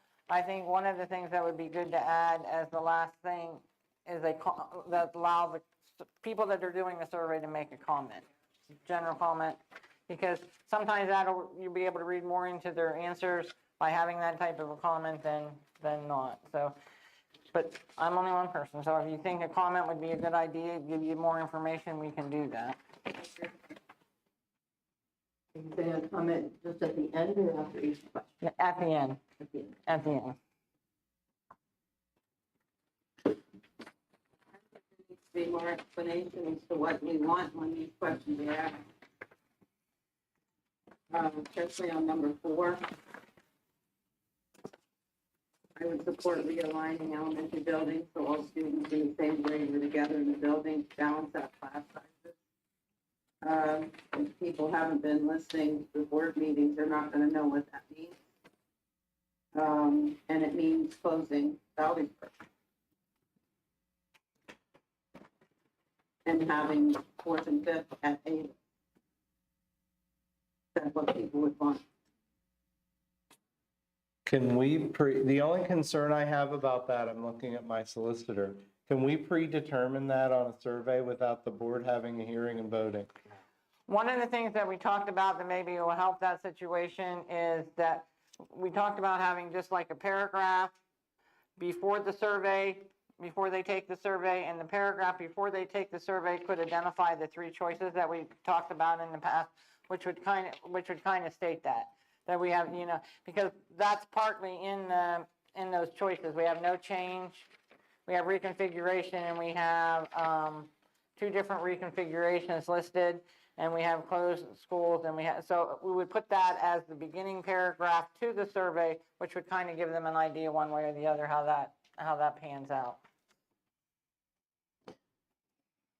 I've got a problem, I guess, with the survey, even having a survey in the sense of, to me, if I'm getting this as if I go on the website, which I assume that's where it's gonna be, and I haven't been following the board meetings.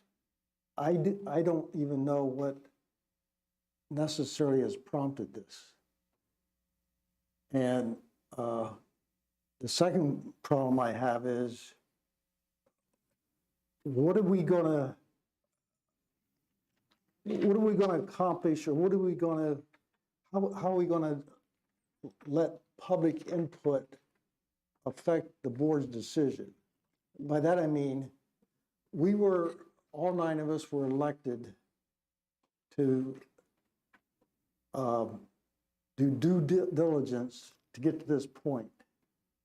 There's not one person outside of this room or around this table that has been intimately involved with all the numbers. I think anybody that's responding to this are responding in a vacuum. And we know, we just had somebody comment on their preference. And that's fine and dandy. There's a lot of people going to say that they don't want to close any schools because they have a personal interest. But do they understand how we got to this point as far as cost savings, all the renovations that have been, again, recommended by administration, and how are we going to pay for those? The cost savings that could be generated by, for instance, closing a school. If I'm going on the website and I see this survey, to me I don't know what we're going to do with it when we're all said and done. What if everybody that comments says we do not want to close any schools? Is that going to drive our decision to not close any schools? They are your constituents, like, they're your taxpayers, they are. Do they know all the facts? Do they know that if we don't start trying to save money, that taxes are going to go up? Well, they clearly should if there's an option on here that says, One of the things I would support a tax increase for upgrading schools. Right. One of the I things mean, that it is an does option. is, you're saying, and I understand what you're saying, and I somewhat agree with you, that how much of the community really knows what we've been talking about? Don't you think the survey would okay, something's going on here, I need to listen. When you go do an Act 34 hearing, one of the things you would do is go through the things that you were saying. By having this, I think it brings them into, something's going on and I should take time to listen. Because you see, and I agree with you, I bet 3/4 of the town doesn't even have a clue. Yeah. Well, and it is our responsibility and to do due diligence, and should this govern what actually happens? Not 100%, but it gives you some idea, and you can look at this and say, okay, the people that are very pro sports, they're going to say yes to the athletic one. The people that aren't going to say yes to the academic, or they're going to say no to all of it. But that's usually what happens with survey. That's why you want it to be somewhat broad, so there's not a strict interpretation, because we don't want to start that they tell us, and anytime they tell us something, that's the only thing we do. We have a broader shoulder, so to speak, that we have to look at the whole picture. We better have. I agree. I 100% agree with you. Or we're not responsible. Right, I agree with you. And I think that I'm just concerned that we'll get these results, and then will interpret them a certain way, even though it might not be in the best interest moving forward for this district. That's my concern. Have we ever, did we do anything like this when we closed Nipponos? Was there any surveys done? I was a teacher at the time. I honestly don't remember. There's your answer, no. Could take no. Prior. I have two questions, not necessarily related to Mr. Finley, but a little bit. Act 34 hearing, is that the same thing as a public hearing that we heard about years ago? Yes. So that's the first process, we'd have to vote on that. And then that has to be done before we can do anything else. Right. I want to make sure I understand that. You would hold a hearing before you're allowed to close schools. Right, but the hearing is the same thing as the Act 34 and public are the same thing. Correct. And that has to happen before anything else. Right. Okay. Correct. We have to vote here for that to happen to move forward. So that's my first. You don't have to vote for the public You hearing. don't have to vote for the public hearing. You hold the public hearing. Okay.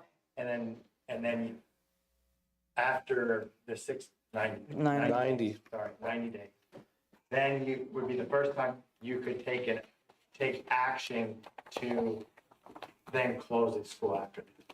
So I want to make sure I understand. Years ago, I sat on that audience, and there was a vote taken to move forward to have a public hearing. You're saying that's not. They're not required. It's not required, but you can do, So then who's so, the board president can decide to do that, move forward.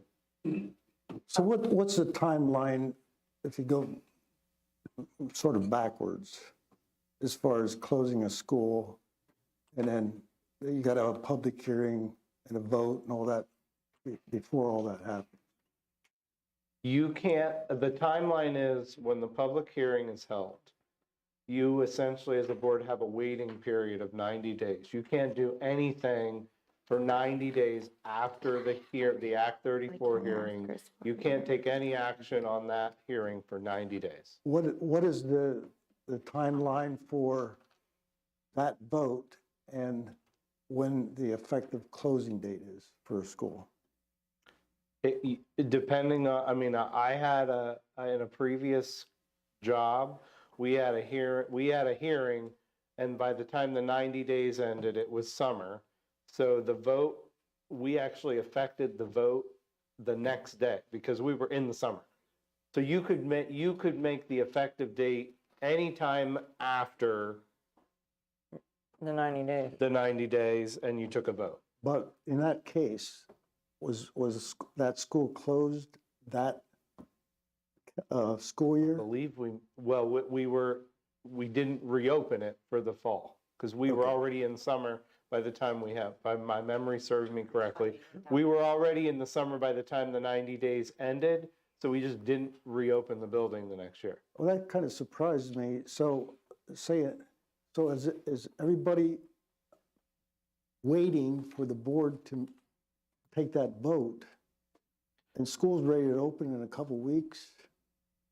That would would not be my preference. No, that's why I thought there was a timeline from the vote. Your timing is you decide relatively what school year you are going to be removing the student population from that school based on the recommendations of your administrators, whoever consultants you've had in. And then once you've identified when the earliest you would do that, then you would build your schedule backwards to make sure you have time to implement it, from the hearing process to the vote, then to give the administrators the time to reconfigure or do whatever it is they have to do relative to the official closing date of that school. So the bottom line is there is no minimum. It depends on the circumstances too. Yeah, okay. Yeah, you're voting on a date determined as far as when the school year that school will close. Right, okay. My second part of my question was with regard to this, and I know Wayne had mentioned online, but what is our background plan for advertising this, for explaining this, minus anyone's individual, like if you've been in a vacuum but have strong opinions that you don't want a school closed versus build a new football field, or whatever it is, like what is our plan for getting this out there?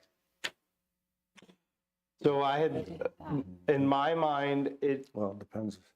it does need to go, and we had this conversation at the last meeting. It would need, the biggest reach we have is one call. I know that does not do community. It would have to go on the website for community to get the link. You can also put an ad in the web. We could do ads in the paper.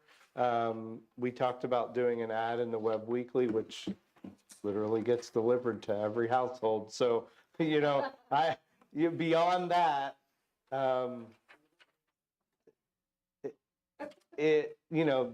we talked about our we can put a link on our Facebook page, which has a pretty wide coverage. I mean, there are things we can do beyond one call that would just hit our individual students' families. Will there be a paragraph prior, like I in this section, explaining? Just wrote that down. Okay. Why were you asking? Or how Which we got it? Mrs. Thomas had asked me that. It's just not on here. I have a question. I have a couple. About the survey. Is there any way we're going to verify who Jane Doe is? Like, Say that again. is there any, can you hear me? I can, but I didn't hear, Okay. I missed a word or two.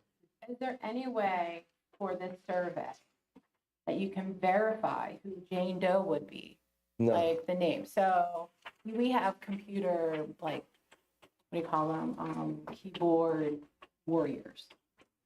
So you could fill this out multiple times if you had, let's say, the walking list of people that live in our district. I Correct? mean, in our internal system, if I did an internal survey, I could say capture the login of who did the survey, but that would restrict people from outside our network from taking the survey. Correct, which leads me to my second thing, which, I think by not allowing taxpayers, it sends a message to community. That's how I would see it. So you want I had community member because not taxpayer, you would prefer taxpayer as an option? I mean, I use community member so that it was broader.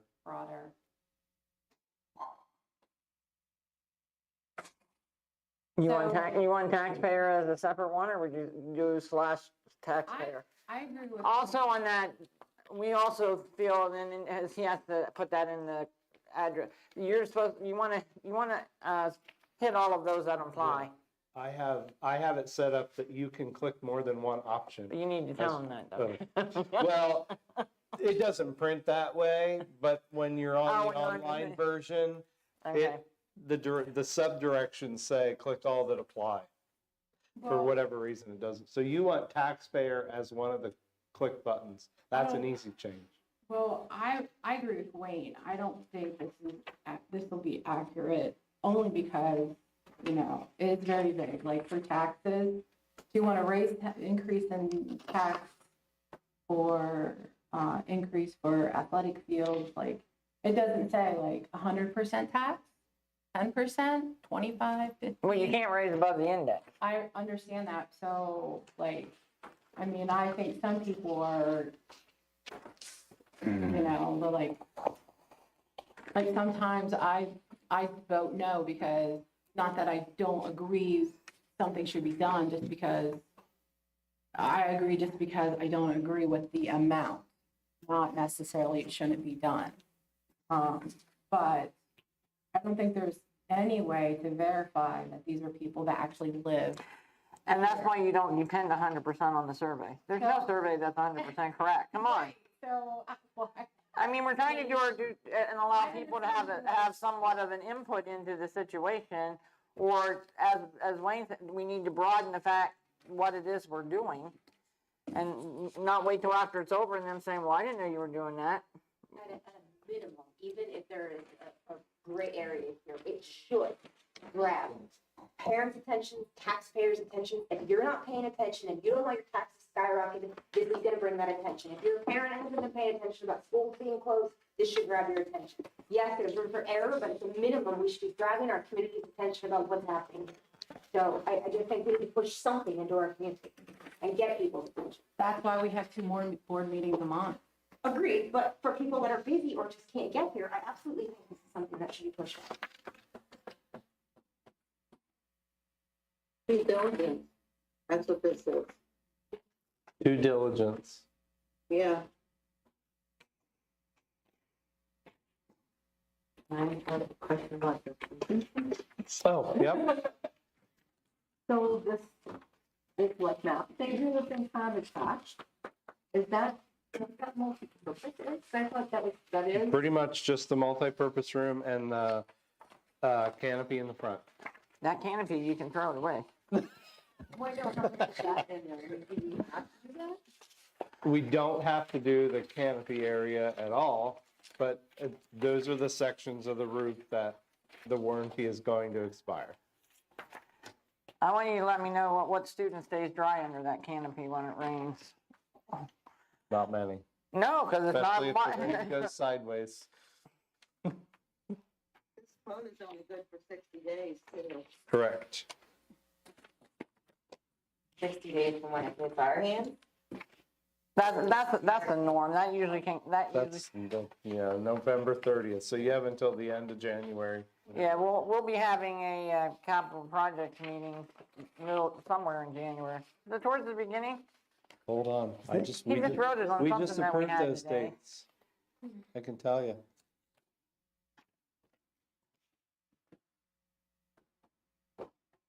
January 16th. Yeah, so by the second meeting in January, there'll be a recommendation of some sort. So you're gonna recommend yay or nay on a roof. I'm just kind of looking at dates here. The date of retirements is not due until February 28th, is that correct? March 1st, March same 1st. same thing. So we won't know January 16th how many retirements we'll have. No, you wouldn't know. Unless somebody gave it to us. Some people give them to you early, but that's a rare, usually it's that February that they start giving them to you.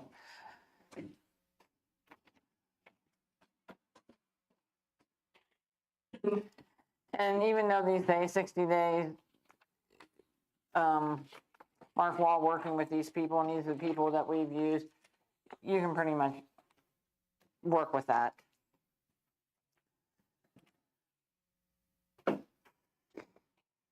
If we're gonna do that though, we have to do it and decide soon because the warranty's up in November and there are lists of projects. Mark warned us of that at the last meeting. Right. In order, on the docket, we have to make decisions pretty quickly so that we can get it done next summer and ready to go before the warranty expires in November. Well, just because the warranty's out doesn't mean like somebody's gonna come and rip off our roof, right? Right. Like, I mean, we could wait 3 years to put a new roof on if we needed to. I had one more question about the audit.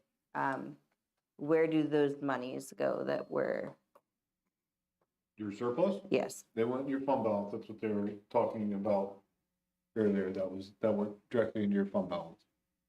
so there's now, We have the option to commit. Usually part of that we've always, but not always, in the past 2 years, we voted to put some of that into capital projects. And that'll come up after the beginning of the year. So a portion of that will probably be, what did we do last year? How much did we put in? Last year you put in $250,000, like, I want to say January, February, Right. right after the first year. Take half of our capital project. Typically sorry, go ahead. Whether it's that you're out of money, that you have deficits, or the amount of children that you have in the school district is so low that you have a reason to close schools. Isn't there a reason that you, to close schools that you have to present to the state? Or am I wrong? You can just close a school willy-nilly. I think that's for furloughing. Yeah, furloughing has requirements that you have to meet before you can furlough. For closing the schools, there's no particular requirements. There's a number of reasons why you can't. You have to let the PDE know that you've done and that you've complied with the process. I think the only time, I'm just trying to remember the school code, there is a provision that talks about that if your student population in a particular building becomes less than 10% capacity, you can petition PDE to keep the school open, otherwise you have to close it, but there's some weird provisions in the code relative to that, but nothing specific like in this situation. Thank you. I also wanted to confirm that there is no middle ground. Like the building's either going to be stay open or shut. Like if that's the road that we choose to go down, correct? I think Well, it the was middle ground brought, comes as to whether you decide to sell it right away or keep it a year or two to see, and possibly have other uses for it to see if what we decide to do works. Or if there's a growth spurt, you can reopen that. You can reopen it. It's not an absolute unless you go to that step of that you sell it. Then it becomes an absolute. so what all would it entail to reopen that said school then? Essentially have to be recertified by PDE, I believe. I think so. So that means it would have to be brought up to code, correct? Right. You can't just like Current code, not previous code. Everything that was grandfathered in would be null void, correct? that. I'm not sure. I don't know the answer to that. We have not looked at the reopening process. Can we have that information? Want me to do that? Please?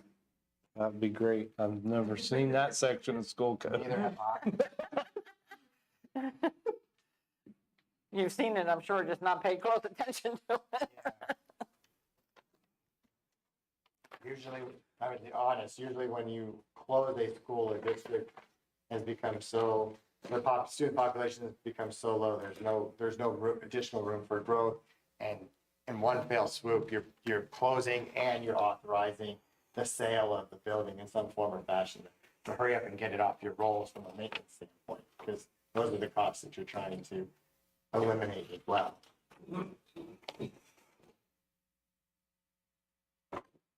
Any other comments for the good of the order tonight?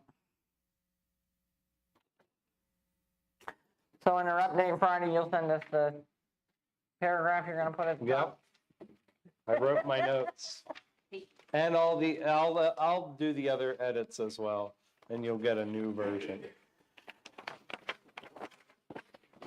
All right, moving on, courtesy of the floor. This courtesy of the floor will be for public comment on non-agenda items. State your name, address, and identify what you would like to address, and you will have 3 minutes. Anyone would like to speak?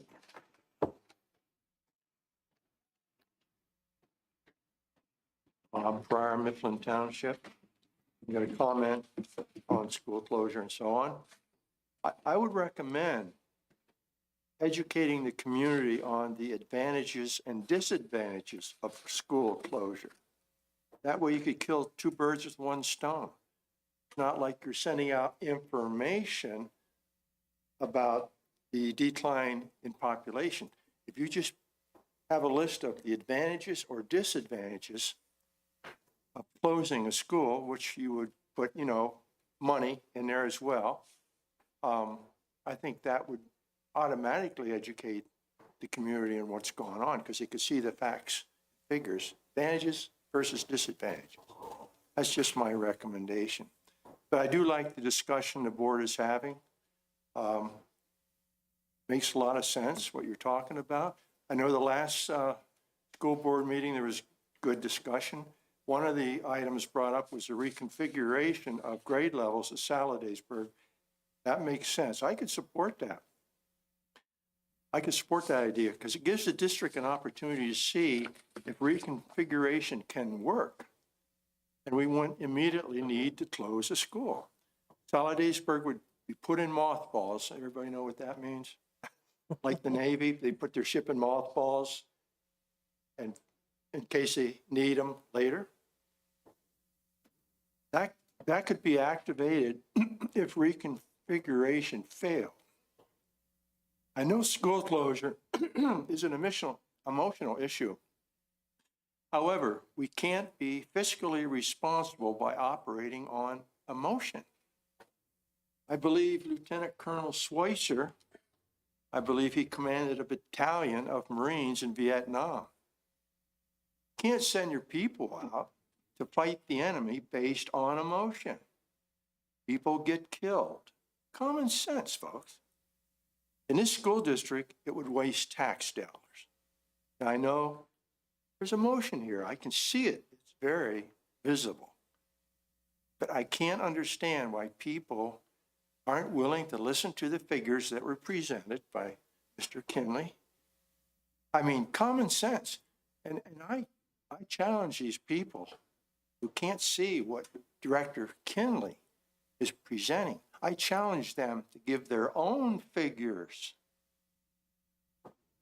to the advantages of keeping a school open. Give your figures like he did. Can't have a good discussion if you don't come up with your own figures. Thank you very much. Thank you, Mr. Kerr. Anyone else for courtesy of the floor? You want to add anything, Merle? Okay. Oh, my. You'll just write it, email it to me. Next is executive session, in which there will be none, so may I have a motion for adjournment? Before we adjourn, I would like to challenge the vote for letter G, buildings and grounds. I do not feel that that was a fair vote. It was very muffled. There was not a lot, like you couldn't hear the yeses. And I think a roll call vote should be held. Yes. What's that under? Building and grounds? Yeah, building and grounds. Let me back up there. For the Johnson House. Letter G.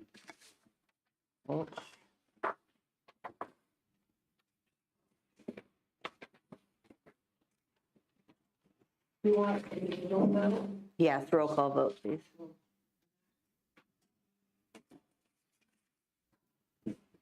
Is that possible, Mr. Kenyon?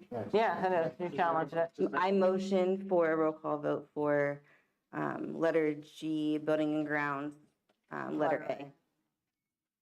Please. Hear me? We need a second. You made a motion to do a roll call vote. We need a second. Okay.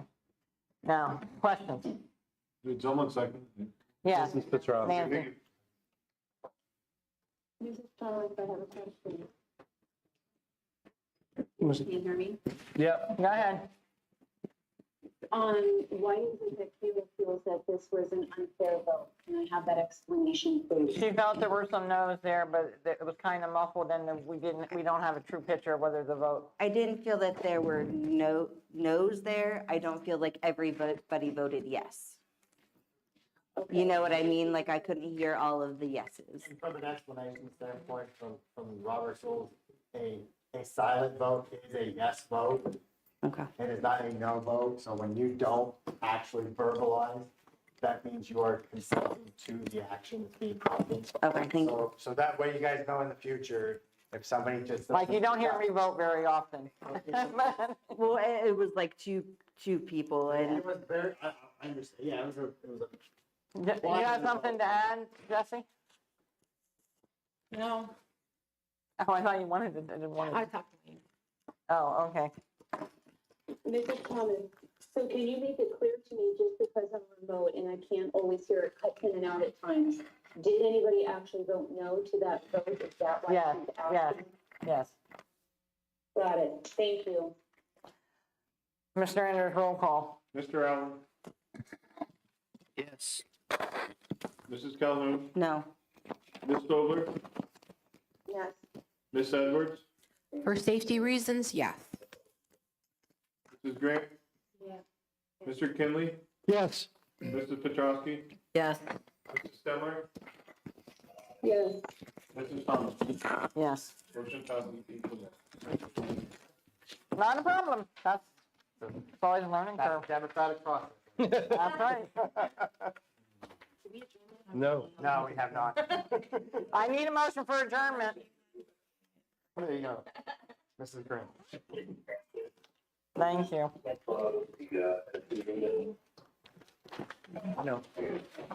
We're adjourned. Have a blessed ladies. holiday, everyone. Enjoy family and friends. I didn't see that. Yeah. Yeah. Thank you. Have a good night. Good night. Merry Christmas, everybody. Thanks, Jesse. I'm dressed, I just want to, I don't even mind.